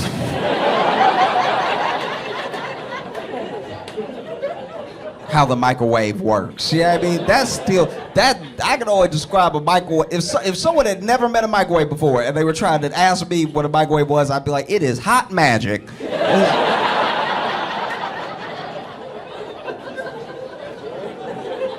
Yeah, I mean, they put some hellfire to good use and just, it gets the soups hot when you put it in there. My grandma, when I was little, she had what I imagined was the second microwave ever made. Like, it was one of the oldest microwaves I've ever seen, and it didn't make any sense. We would try to get her to get rid of it all the time because it was so old that the door handle for the microwave looked like a door. Like, it just... And then the buttons, she had it for so long. This had to have been, maybe it was the first microwave.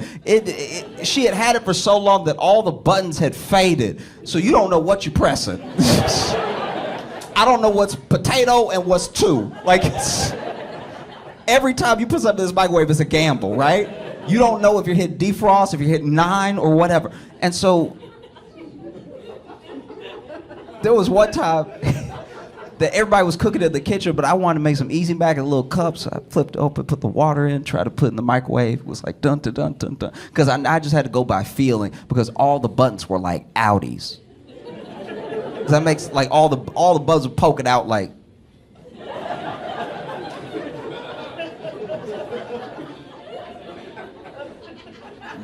Go ahead, press me. Go ahead. Press me. I don't know what's gonna happen either. Press me. Let's do it. Do it. Do it. And I remember I pressed the buttons and put the easy mac, but there's so many people in the kitchen. I'm getting pressed up against the microwave, and I didn't hit it. I just was pressed up against it, and my whole face started to get hot. And I was like, y'all, this is leaking. I don't know. It is leaking magic in the kitchen.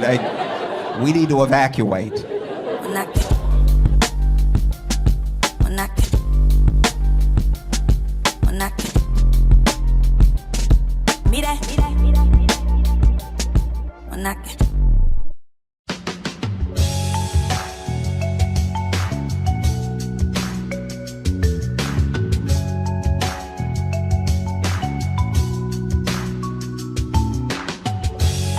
Welcome to the Josh Johnson Show. I'm Josh Johnson, joined by my co-host, fellow stand-up comedian Logan Nielsen. Logan, how you doing, buddy?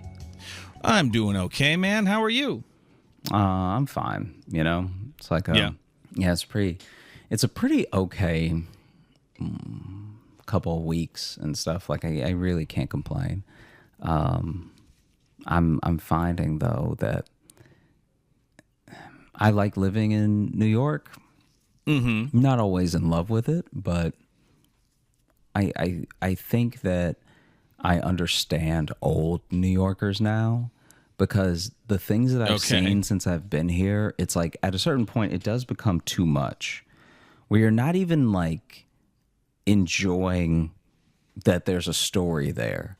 You're genuinely like, no one should see this much, you know? Yeah. No, I know what you mean by that. I definitely know what you mean by that. Because I like to take walks. I like to just go and take a long walk and think, or try to get out of my head, or, you know, just a long walk. And I remember one time I walked from, I don't remember where I was in the city, but I walked to Brooklyn. Like I walked home, you know? Yeah. Which took hours. Like this was like a 3-4 hour walk that I was on. Mm-hmm. And some of it I was listening to a podcast. Some of it I wasn't. Some of it I was just like taking the day in and stuff, you know. It's a nice enough day. And I don't know, at a certain point you get to a place where it's good to be present, but sometimes you don't want to be present where you are. You know what I mean? Like sometimes you're like, man, sure, it's good that I'm like in the moment, but this isn't a good moment. That was like a vaguely nihilist Hallmark card you just had there. It's always good to be present, but sometimes you don't want to be present where you are. Look, if you are okay, the best example. No, I get exactly what you mean. It's just I would like that. I think we should start making cards that are just very neutral like that. Hey, it was because it's not even pessimistic. It's not even bad, really. It's just kind of like, eh.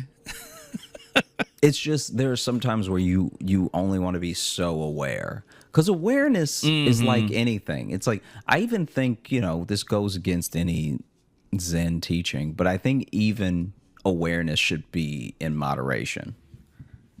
Like I don't think that it's healthy to just be locked in all the time. And I realize your life is, you only get one and you only have the time that you have. And we don't know how much we have. But to be fully locked in, especially if you're not in a good place that day, Yeah, it's real easy to just then to go like, what's the point of any of it just because you're having a shitty day? I do that all the time. Are you kidding me? But like, I will go from having an amazing day and being like, I'm really lucky to have the life I have. And the next day then I'll just be, and it's not even like a depression thing, but it's just like nothing matters. Why do I care about anything?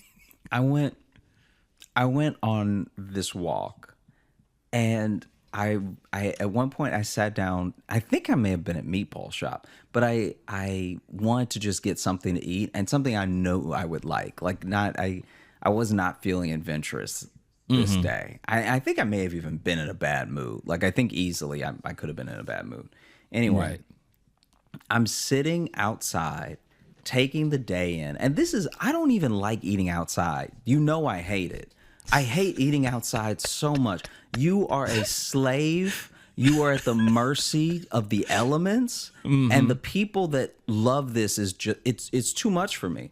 The fact that when it's like camping, Yeah. That's why people like it. Oh, God. Anyone who loves eating outside has not had enough stuff happen outside. Like legitimately, you're at the mercy of whatever passes by, whether that be dirty wind or a car really fling some sludge onto the sidewalk. You're on the sidewalk. There's no dining out in New York. There's only a couple of beer gardens in the entirety of New York.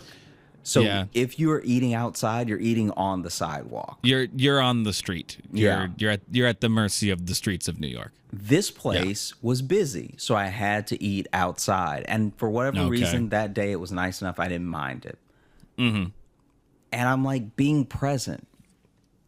I'm locked into the fact that like the sunlight is hitting everything in a really beautiful way. There's like a brisk breeze, but it's not consistent and it's not chilly, and it's just enough, like the temperature is just enough that you don't even feel like you're outside. That perfect temp that's like it almost like it I know it's not because we would be boiling, but it feels like it matches your body temperature because you just, even though you're outside, you feel like there's no weather because it's just such a comfortable temperature. You know what I'm talking about? I don't know, but I've rarely been comfortable outside.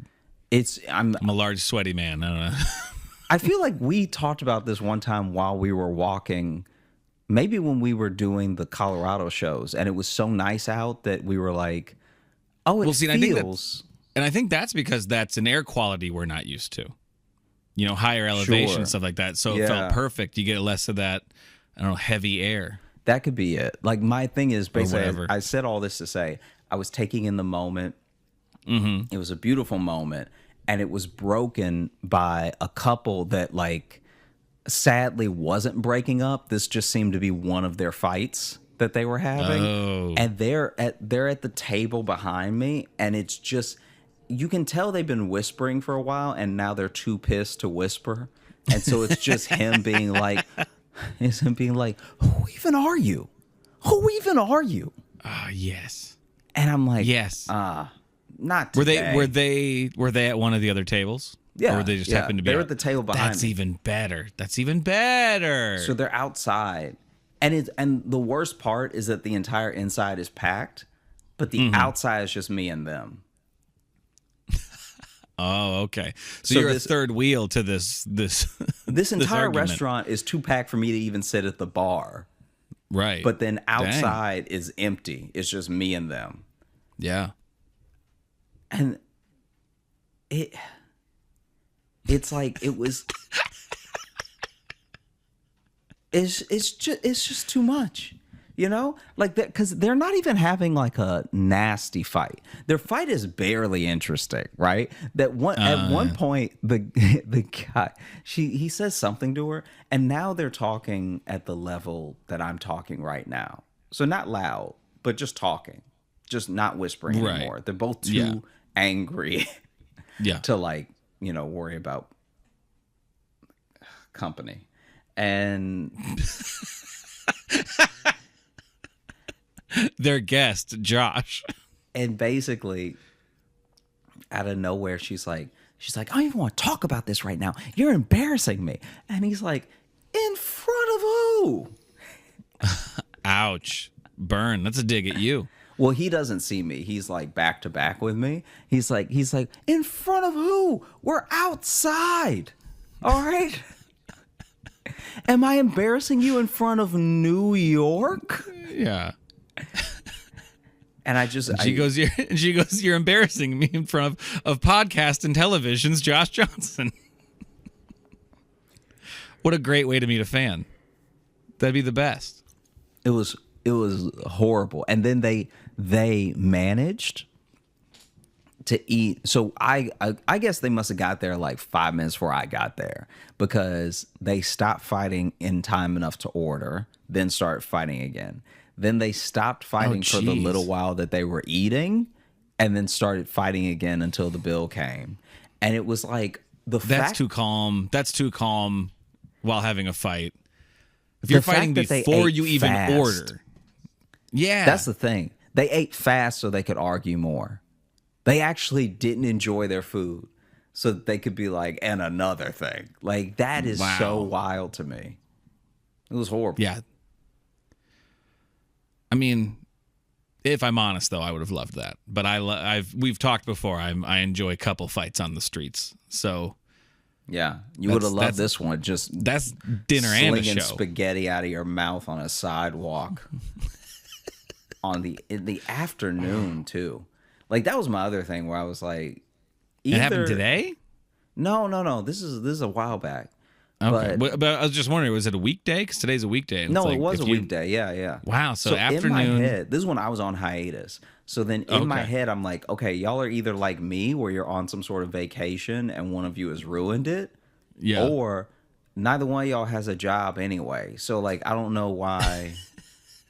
Because here's the thing: if you're out like that, if you're out in the world like that at 3:30, I'm not gonna presume to know what's going on with everybody's life, but if you can be out in the sun having spaghetti at 3:30 on a Tuesday, you got a good life. You know what I mean? Like, yeah. So what are you fighting about? You know, what are y'all fighting about? What are you fighting about? Because y'all weren't you clearly fighting got about it the bill. made. You got afternoon weekday spaghetti. What can you be mad about? I'm just saying. Think about how many people like are either have to worry about something or have to be at work at 3:30. Oh, for sure. So then the fact that I'm here, y'all are here, everyone else is here, by the way. I did not expect that place to be packed on a weekday for like it must have been an entire corporate office's lunch. Oh, yeah. Late lunch. Yeah, closed for private 3:30. party. Yeah. Yeah, true. 3:30 is a strange time, too. Dude, so first of all, I walk in, I almost think it's an actual private party, like someone's birthday, because I've never seen the place that packed even at night. So then I walk in and I'm like, something's happening. Like, are they shooting a movie here? This is crazy, right? And then they're like, oh, we have seating outside. I'm like, oh, God. You hate eating outside so much. And generally, I don't love it either. It has to be the right type of weather for me to want to eat outside. Have you eaten outside New York? Yeah. Oof, it's the worst here. I don't even know if I care about why do eating you think- outside other places. Why do you think it's the worst there? What is it that really... Bro, there's no think. I was farted on. See, this is what I'm trying to get to. I'm getting to the goods. This dude. When did you get farted on while eating outside in New York? I went to a restaurant with Sally, and I think it was Mediterranean or something. Went to this restaurant with Sally, and it was good. We were enjoying ourselves. And then this guy passed by and is like playing on his phone or something and just fully lets loose. And you can tell. I still debate whether or not it was on purpose. Like maybe this dude was being a jerk, who knows? But he farted really loud and really hard right as he passed me. And then I had a moment of like, and then whether he heard me go, or whatever, he just like bolted around the corner. And I was just like, so he definitely did fart.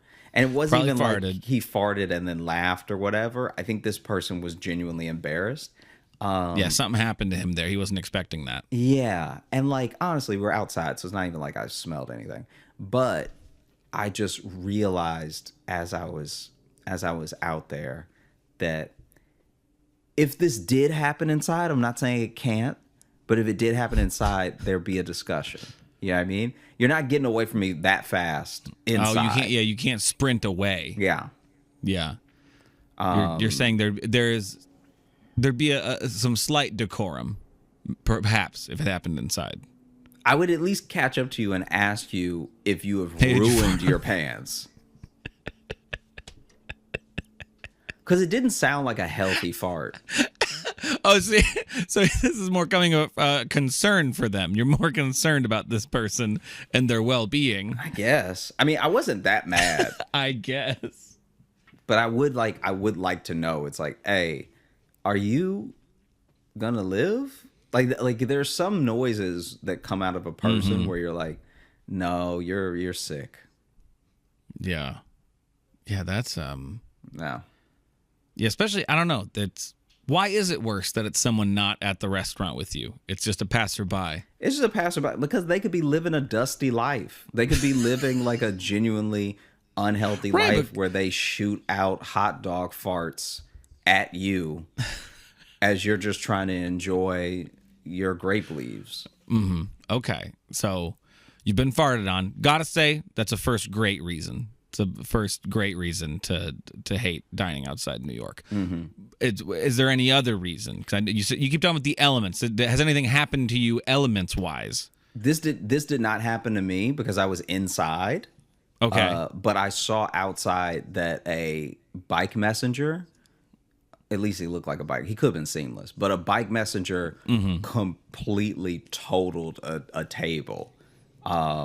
So he was not looking. Oh, no. And like this dude, okay, this, I don't know. I don't even know if I should be laughing about this because everybody seemed genuinely hurt. But he basically, this guy was coming out of nowhere. And in New York, there are bike lanes, but there aren't enough bike lanes. And the bike lanes aren't everywhere. So sometimes. Yeah, they're not consistent. They're not consistent. Yeah. So sometimes someone, especially if you have a certain route, as a cyclist, you get on the sidewalk.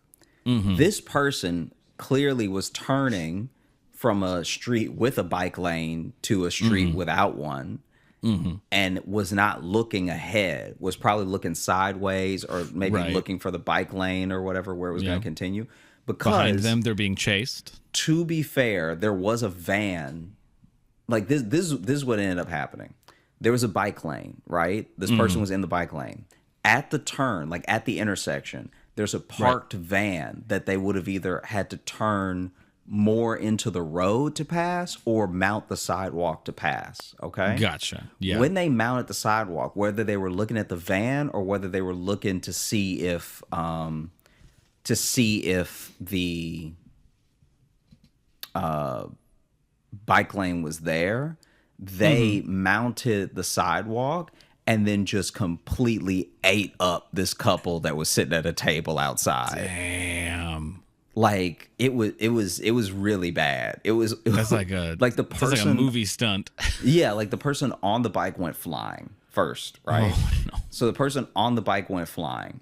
Then the person that they sort of flew over just slid more onto the table.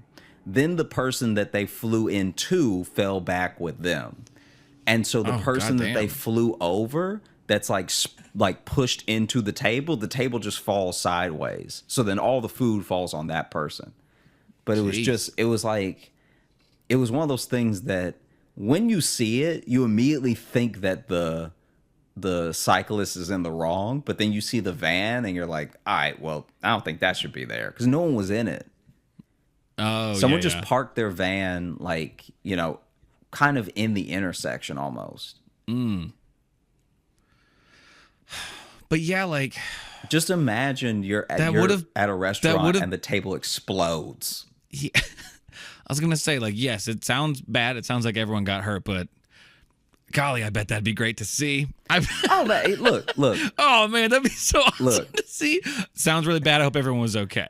Can you imagine? Okay, this is what it looked like. Do you remember the Spider-Man movie from 2001? Maybe the one with Tobey Maguire, the first, the original Spider-Man. Okay. Yeah, the original Spider-Man. Remember, I think it's in the first one, or it may be the second one, where Mary Jane's talking, his spidey sense tingles, and then he grabs her, and because Doc Ock, it must be the second one, because Doc Ock throws the car into the coffee shop. Yeah. Okay, imagine that, but if nobody moved. Because the cyclist came crashing into them, and there was no superhero sequence where they dodged anything. Yeah. Every plate hit them, the cutlery hit them, every knee was scraped. Like it just everyone flew too much. Everyone, because the cyclist flew so much that I was like, let's make sure he's moving. You know what I mean? Was this a scene for something? Was this a stunt chase that happened here? Yeah, and then the person who got hit from the back, they fell like Family Guy style because they also had like a bent knee and okay, so not only they always have that arm hanging like behind them or whatever. Yeah, so for the people just listening, just imagine a person is on the ground and a table is sideways, but the tablecloth is on them, like tucking them in. The tablecloth has fallen on them with the plates. And they're not moving right away. Everybody is as hurt as they are surprised. Dude, this was like genuinely, I thought I had seen a death? You thought? Yeah. I thought I had genuinely seen someone like messed up for real. We're always flirting with it. Yeah. The Josh Johnson show, flirting with the afterlife. That's who we are. Because the way that everyone fell had to be like the sloppiest way you could fall. Because also these weren't like young people. Damn. You know what I'm saying? Like these weren't. I do know what you're saying, and that's the last detail that I didn't want. Dude, that like these people look like they only got two of those hits in them. Even the cyclist was an elderly man. He wasn't that old, but he was like old enough that you don't want him to fall off his bike at all, right? he didn't look like Biden on a bike, but he looked close, you know? Yeah. And so then the fact that the force that everyone got hit with and the fact that everybody flew, you know what it did to me though, why it was so scary for me is actually because of a misconception that I had. So growing up, bikes were made of knives. What? I said that bikes were made of knives. No. It's a misconception you had. Jokes. I've watched a lot of Law & Order SVU, right? And in one episode of Law & Order SVU, the way that they start the episode is this bike messenger who has been hired by a disgruntled parent who didn't get custody to kidnap his kid back, right? Tries to do that at the beginning of the episode. So the beginning of the episode is them in a park with a grandma and a kid, and then a guy grabs the kid and is trying to like run and get away, puts the kid on his bike. The kid's like, grandma. He's pedaling on the bike and he's got some speed, and then just crashes into the grandma hard, right? Now, later on in that episode, they kill the grandma, okay? So later on in the episode, they're like, oh, Nana didn't make it, right? So then I was like, man, can a person be on a bike fast enough to kill you, you know?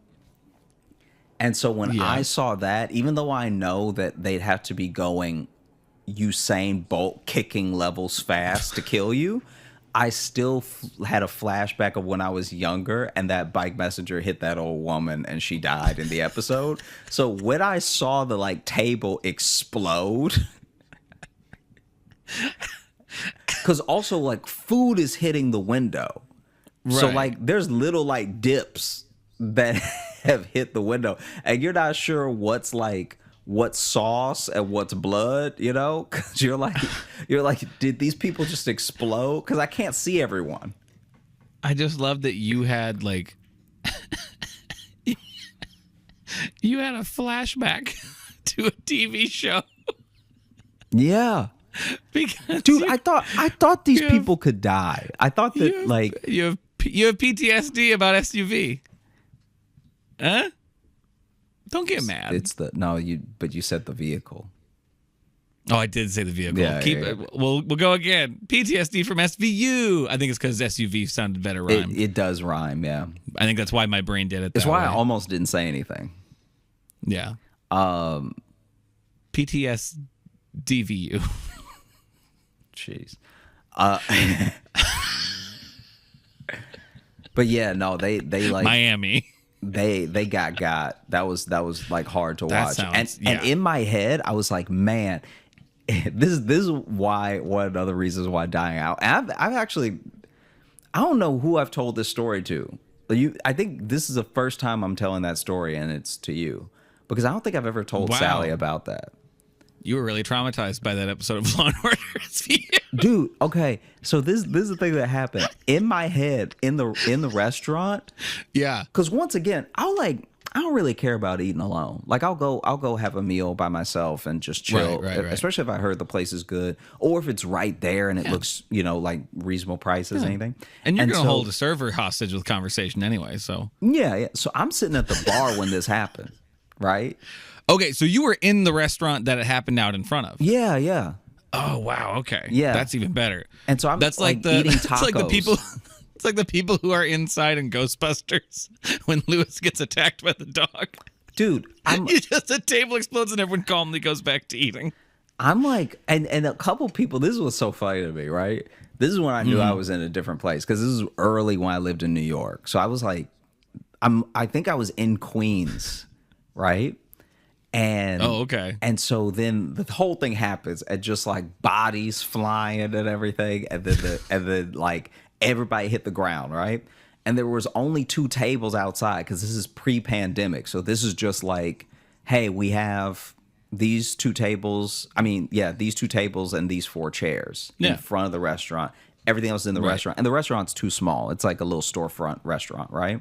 Yeah, so they don't have a big patio anyway, just a couple seats out front. Yeah. Couple seats way too close to the sidewalk, and and basically I'm sitting there and I'm like, man, if I had eaten outside, that would have either happened to me or I would have got a closer view of it, which would have been horrible, Yeah, because like the distance, no matter what, you're a part of it. Yeah, the distance that I saw it from made it very funny. Like I'm not gonna lie, whether they were hurt or not, great. The distance I was away, because also everything was muffled because I couldn't really hear. So then by it being muffled through the glass, all I heard was crashing, like the crashing of glass and stuff like that. But then a little bit of like, oh.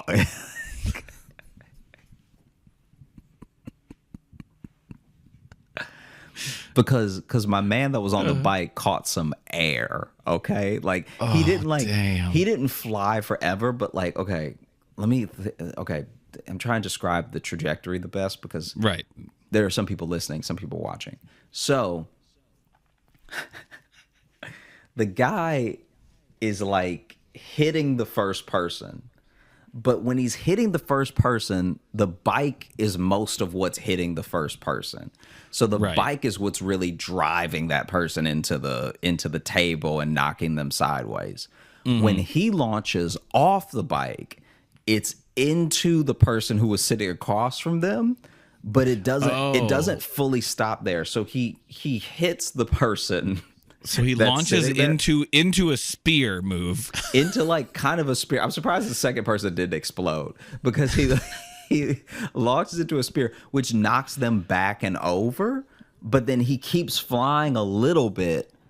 Oh, so the second person ostensibly is a ramp. Yeah, because the second person the second person caught it, and that's what knocked them down. Right. And then he lands like maybe a foot away from where they landed. Ugh. So he flew very well. Like if he was everyone sounds hurt. Yeah, instead of if he was not trying to deliver something and he was trying to fly, mission accomplished, because my man flew. Like when you looked from the window, because I did get up and go to the window. When you looked at the window, where the bike was to where he landed was like at least 3 bikes. Like he flew 3 bikes deep. I'm pretty sure my measurements are just wrong, so I'm just going by bikes. Because everything got pushed at least a bike away from where it was, right? So that's what I tell my math students to do. If you get confused, just measure in bikes. Yeah, just measure in bikes. Yeah. People understand the ballpark of where you are. By the way, ballpark, 664 bikes. Okay. It's actually a big ass ballpark, probably, in bikes. Yeah, but that's if you lay them down. They would still be the same length. Just because you... No, you lay them down. It's different. Yeah. It's still the same length. Everybody knows that bikes are longer when they're sideways. Don't embarrass me in front of these people. Tip that bike over. It's shorter. You sound dumb right now, okay? It's the same length, whether it's right side up or it's sideways. Tell that to the bike. Tell that to the bike that got crashed, because that bike was much shorter by the time that dude landed. That's not because it was sideways. That's because it rammed into a customer. Very hard from the sounds of it. Yeah. Yeah. Customers. You've never told me that story. That is... Yeah.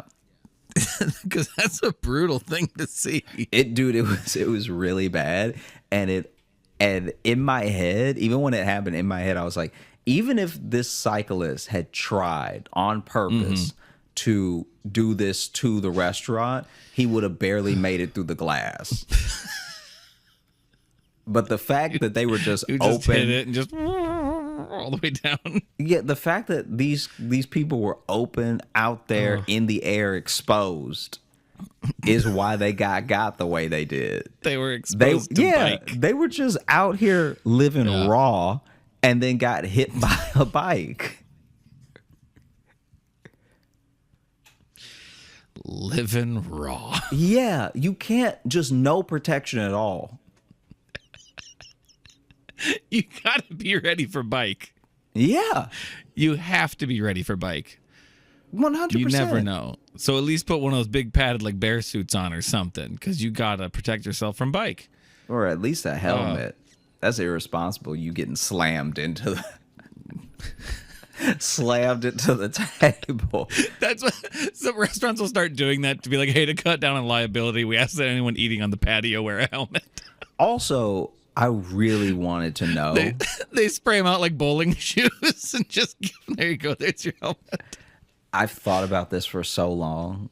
I wonder what they were talking about before the cyclist hit. Like, I almost wish they were fighting. Like, I almost wish they were like, I don't even know you anymore. And then, bow! you're just a thorn in my side. You're a real pain in my ass. Oh! Yeah. Or they were having a from pleasant conversation. They were like, Yeah. oh my gosh, the enchiladas are so, ah! Yeah. Showing pictures of their kids.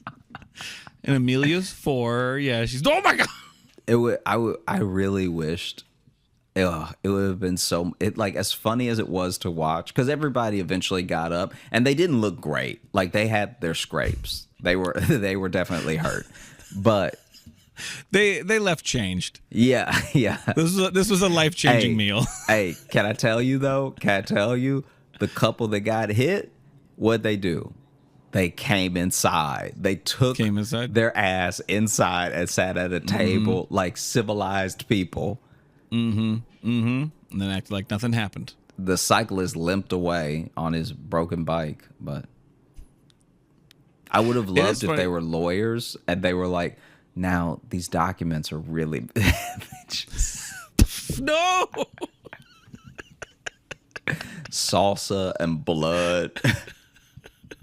Salsa and blood and copyrighted, the confidential documents flying through the air.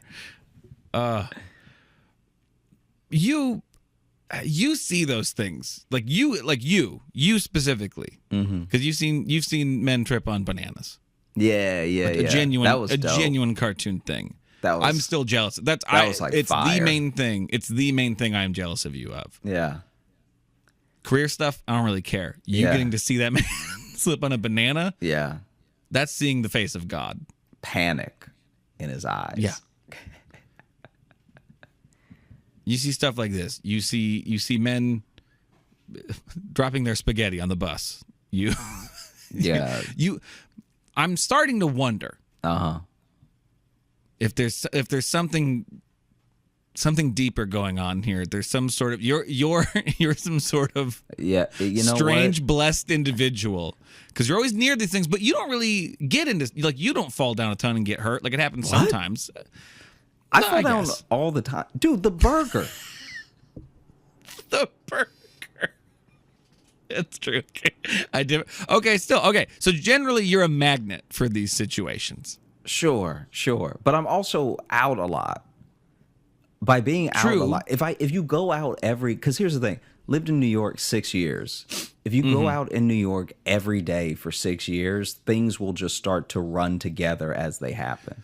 If we did the podcast every day, I wouldn't have as much to talk about as far as what I've seen. It'd be more talking about ideas. You'd be indoors more. Yeah, I'd be indoors more. But doing the podcast once a week versus an entire week of being outside. Hey, too much is happening. You still seem like a magnet for him, though, because that's also why I'm exhausted. That's why I started this episode. I literally started this episode by saying it's like not fun anymore. So you've peaked on experience now. You are done. You are done having Josh Johnson's show adventures.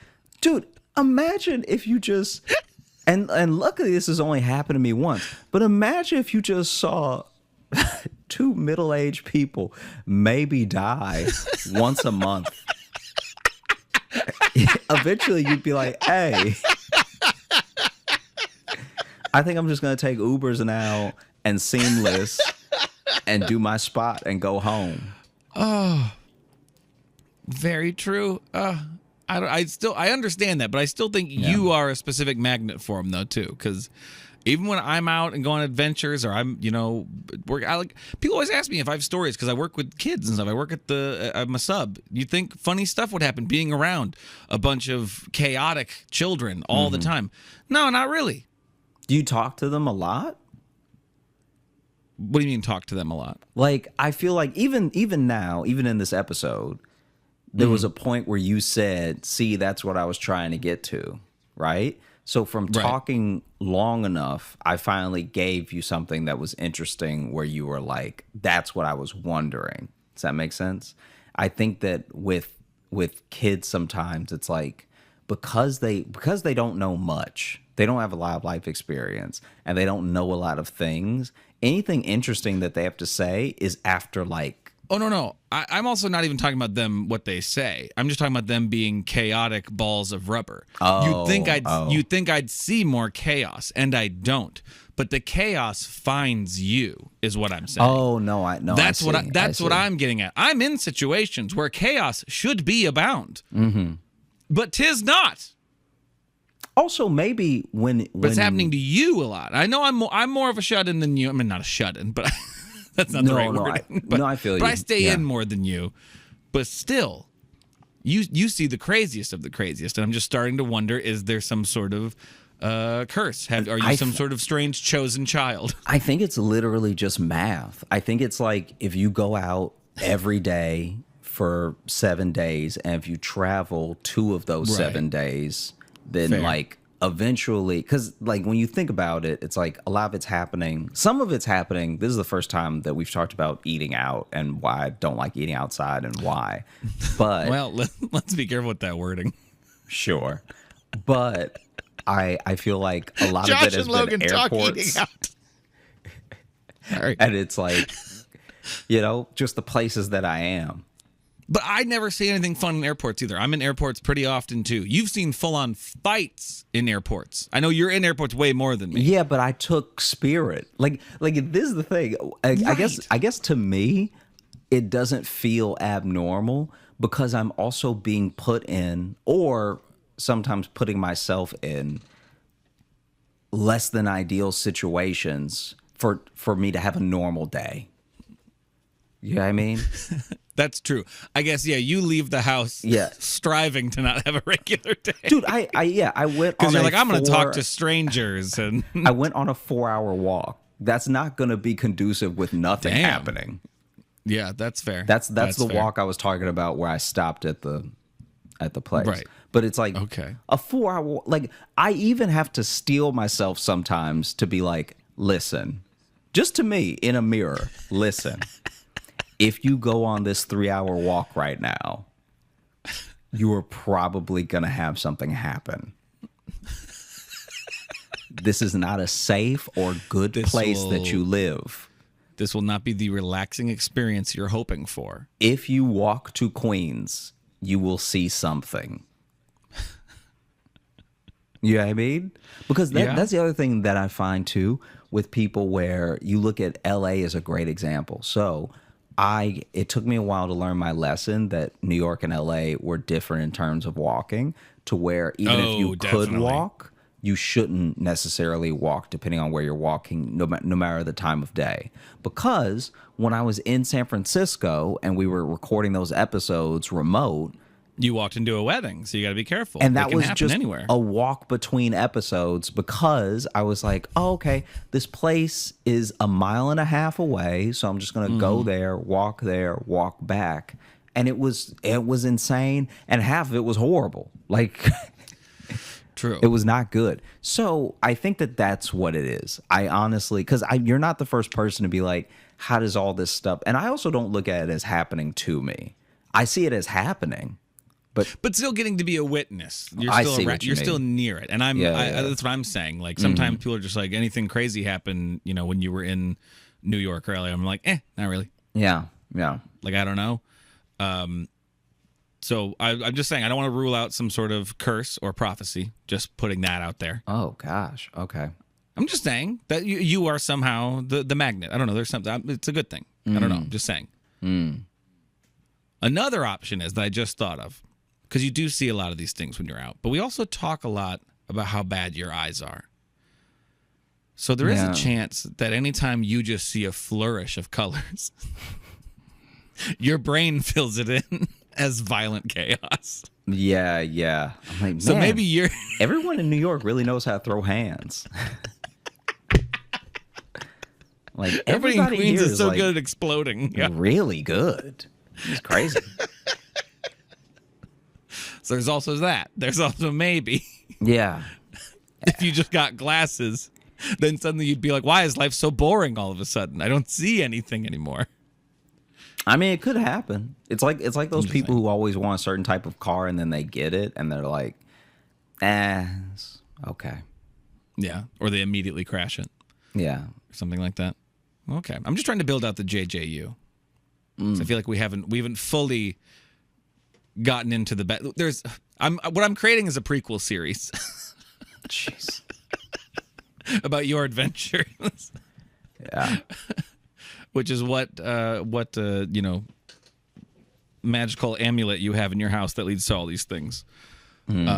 I do want to go way, way back to something you mentioned. I meant to say it earlier, but then we were talking about the bike story. Yeah. But you were talking about in Spider-Man 2, the slow motion, but car coming through. But then you said no, if it was that, but no one moved. And in that moment, you made me realize how terrible of a power Spidey sense would be by itself.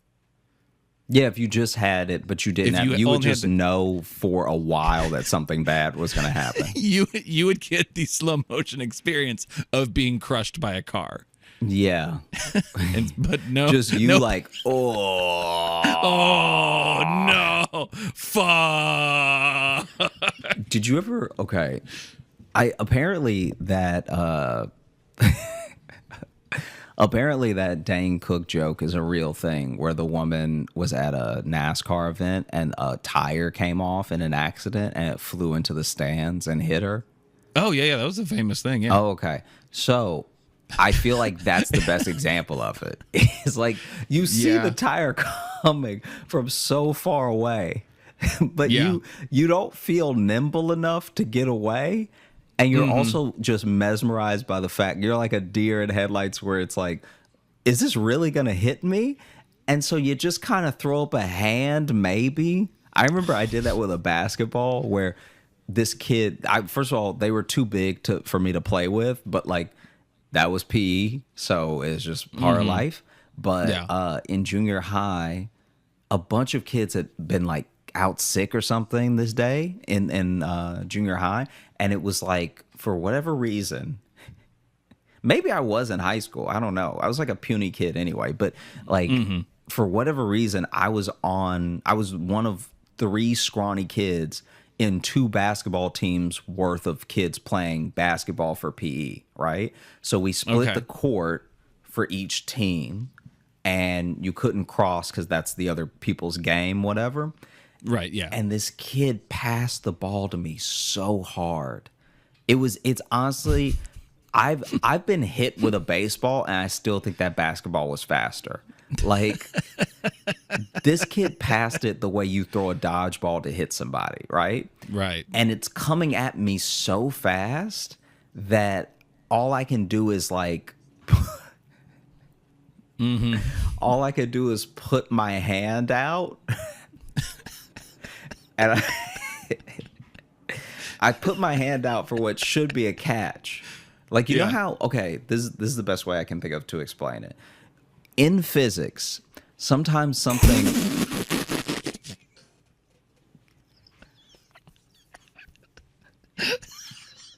Sorry, was just not expecting that to be the first 2 words of that explanation.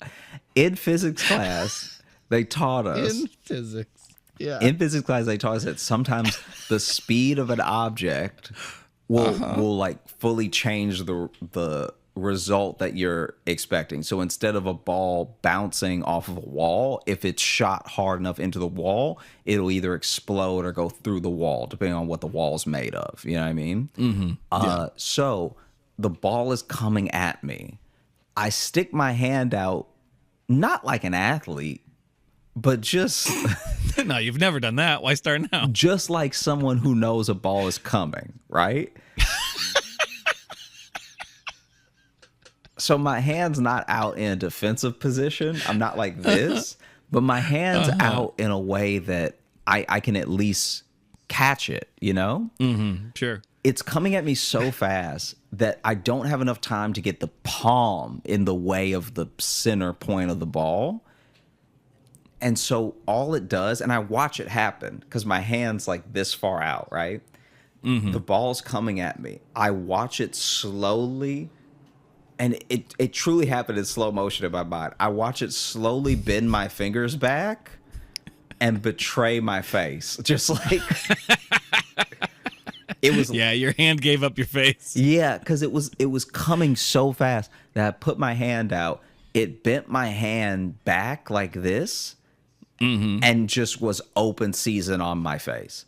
And The ball hit me in the face so hard that I my head went back. The ball went. This is so insane. So my head goes back, but I could swear to you, I was maybe concussed. So who knows if I'm right about this? But the ball hits me so far, moves my hand, hits my face, and I could almost promise you keeps going in the same direction. Like my face had no. had no influence on where the ball went next. So it just sort of knocked my face out of the way and then kept traveling. So this dude literally passed it almost through me, right? Through your face. And so so it moves my hand, moves my face. I hit the ground and I just hear everybody go, ooh. Yeah, that's... And I don't even try to open my eye. And they weren't even saying it for you. They were saying because the ball went through you so fast it hit someone else behind you. Dude, when I tell you I didn't even attempt to get up, open my eye. Nope. You don't need to live in that reality. Yeah. I genuinely felt like my hand, like my wrist was sprained. Like I've never Damn. had anything. When I tell you this kid threw the ball at me, like I didn't know anyone could do it. And honestly, he was a little like, I don't know, too strong to begin with. Like for real. Like he like Hey man, like, can I get real with you for a second? This guy is just too jacked. like too strong. It Who looked needs like that? for real, Who it looked even like he needs was someone to taking be that strong? steroids for PE. It looked like this kid was straight up on roids for PE because I remember on the first day This of kid school. better be pitching for the Mets now or something. Cause Dude, when I went to sounds like he had a future. the first day of school, okay? And they gave us our uniforms to change out in and everything. Okay. I saw that kid and I was like, that's not a kid. That's Randy Johnson. Dude, like this child was so jacked. I was like, he should be teaching. Because the PE teacher out of shape. This kid right here is doing the stuff today. He's doing currently. I want to know what he's up to. Yeah, he has a master's degree in physical. Look at this kid. He's built like a brick shithouse, got an arm like a rocket. Come on. Let him teach. It was dude. I couldn't believe it hit me that hard. That's great. No, it's not. Okay. Not for me. Say I thoroughly enjoyed it. I might be a different person if that ball had never hit me in my head. Honestly, bro, to tie it back in, I think that might explain your eye problem. Dude. You got hit in the face so hard you only see violence now. Dude, this kid threw the ball. I wouldn't even know how to begin. I don't know how you're alive, to be honest, because it sounds like it went through your face. The fact that it moved my head for me. For you. Yeah. Dude, this didn't hit me in the face and it bounced off and then went somewhere. Right. It kept your head bounced traveling off. the same direction as if a person wasn't in the way. It probably could have broke my collarbone if I Surprised didn't break your nose or something. Dude, well, no, it was too high. I thought about that because I was like, man, this my whole, when I tell you my whole head hurt. Mm-hmm. Because I must have, Josh doesn't remember the 3-month coma he was in after that. dude, I'm looking back, I must have been moving out of the way slightly or something. Like, Right. I think sometimes, you know how when someone goes to punch you, if you're not a fighter and someone goes to punch you, you'll like close your eye if they're too close. Like if you know they're going to make contact, you'll like flinch. Sure. Mm-hmm. I think that my whole body, as soon as it hit my hand and it moved my hand, the millisecond my body had left, it was like, we need to just leave.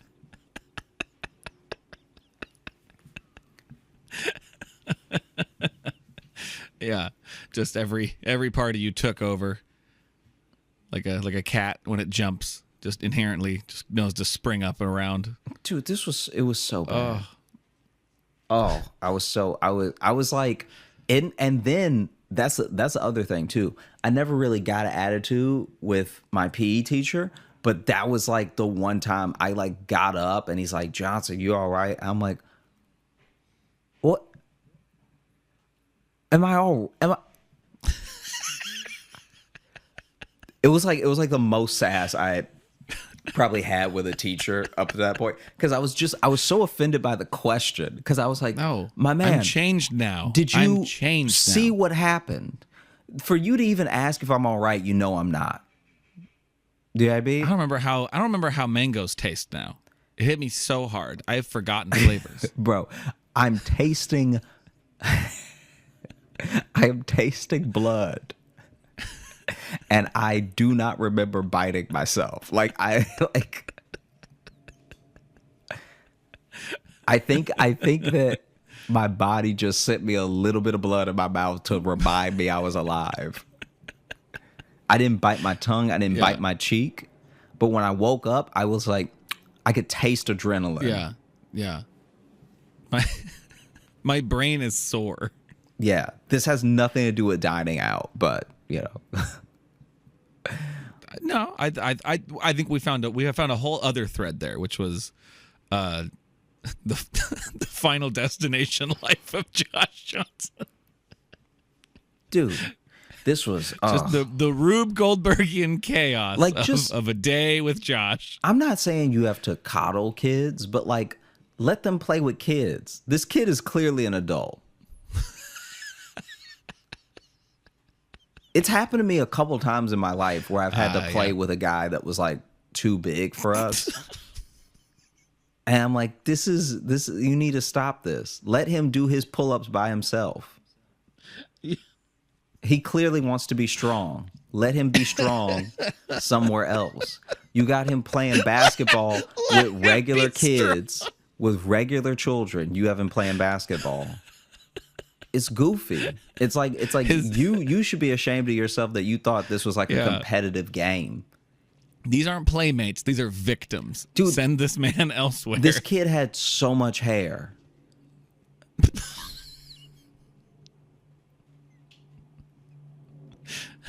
Like we're talking about goatee, no, we're talking about a kid who is like, it's almost like he's growing up in a different time.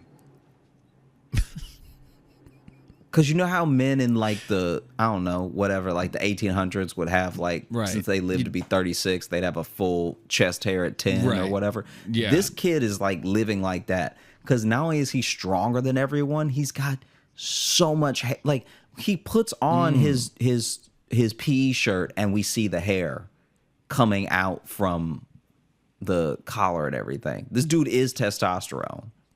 Now, would we consider a Teen Wolf scenario?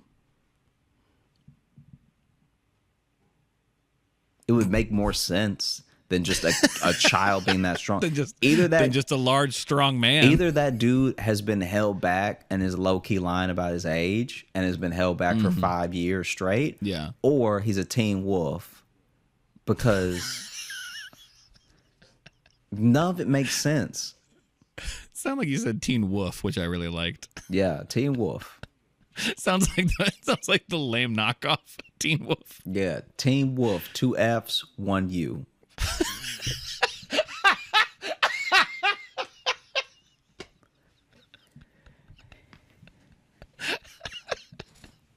Coming to theaters Friday.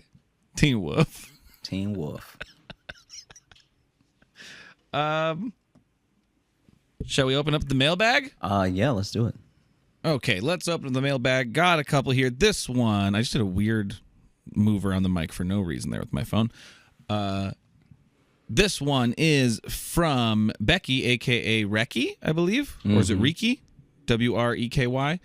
And it just says, now I've seen everything. Squeaks in Toontown. I know you're headed to Sacramento this weekend, and I'm stoked to see you Friday. That's right. Update. Sadly, I will not be there this weekend. some stuff came up, but Josh will still be there, and you know, he's the one who's like faces on the website and everything, so you're gonna be fine. It's still gonna be good. Go see Josh. I thought I'd share this stunning house that just went up for sale in my neighborhood. Best viewed on a computer, taking the full glory of this beauty. It belongs to a psychiatrist who does it in the house. I'm still at a loss for words. I'm told it's even crazier in person. Let me know if you want to join me for a tour this weekend. I guess sorry, I should have brought this up on the computer maybe. Oh, God. Yep, okay, hang on. Got to open this for you. You got to see the inside of this house real quick. From the outside, looks very unassuming. On the inside, chaos. And yeah, maybe we'll put the listing in the. Oh my God. Okay, so pretty normal outside, right? Yeah. Regular house, and then it takes a hard left turn. That's so upsetting.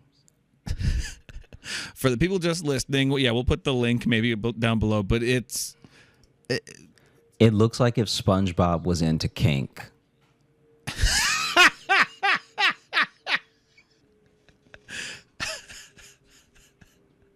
Because it's even better, too, because I'm looking at this. I don't have my glasses on, so I can still see it, but not great. So the wavy stuff really makes me feel like I'm having some sort of seizure. It's very just squiggly and like Van Gogh. This is what Van Gogh saw in his head and why he was so depressed. Oh, my God, there's a tree in it? This is like really messed up. Like this should be illegal. It looks like a mistake. Oh my God. Whoever did this is a sick person. Well, especially it said they're a psychiatrist that would do appointments in house. Yeah, nah, this is the house from the first season of American Horror Story. Like, imagine you're not feeling great.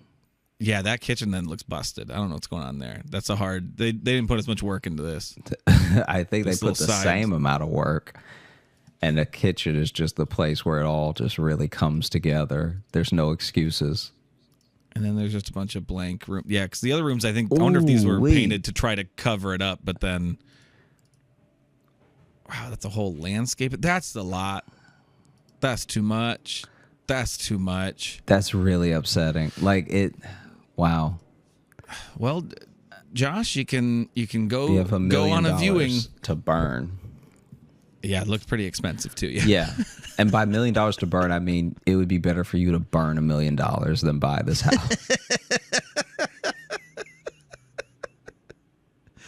Thanks so much for listening to the Josh Johnson Show. I had a great time recording. Hope you had a great time listening. If you are looking to catch up with us on any of the socials, you can find me at Josh Johnson Comedy on Instagram, TikTok, and YouTube, where we're posting clips of the show. You may be watching one right now. And if you're looking for Logan, you can follow me on Instagram at Logan M. Nielsen. And if you want to get into our mailbag and send us upsetting houses, you can do that. JoshJohnsonShow@gmail.com. You can also leave us a 5-star review on Apple Podcasts because we like to read those in the show as well. And if you just want some more bonus content, different podcasts, different video stuff, come join our Patreon. Patreon.com/Josh Johnson Show. We got a lot of fun stuff there. All those links are in the bio below, as well as tickets to see Josh in Sacramento. Again, sorry I'm not going to be there. We lied last week. Also, one last thing that I'm throwing out there. If you are watching this on YouTube and you enjoyed what you saw, please like and subscribe. You know, maybe tell a friend. And if you really hated it, tell someone that's not a friend. Yeah. You're like, this isn't for me, but you know who it is for. Fucking Daniel. Yeah. Also, you made me think of one more thing. We do have another virtual show coming up, and I believe that is Sunday, I'm going to say October 16th at 6 p.m. Eastern Time. Right? That's the one we picked? Yep. Yep. So that's coming up in just a week and a half about. So another virtual show. We're having to do this one a little bit earlier because we're going to be on the road at the end of October. Actually, I mean it this time, that I'll be on the road with Josh at the end of October. Thanks so much for listening. Thanks so much for watching. Have a great weekend. Goodbye.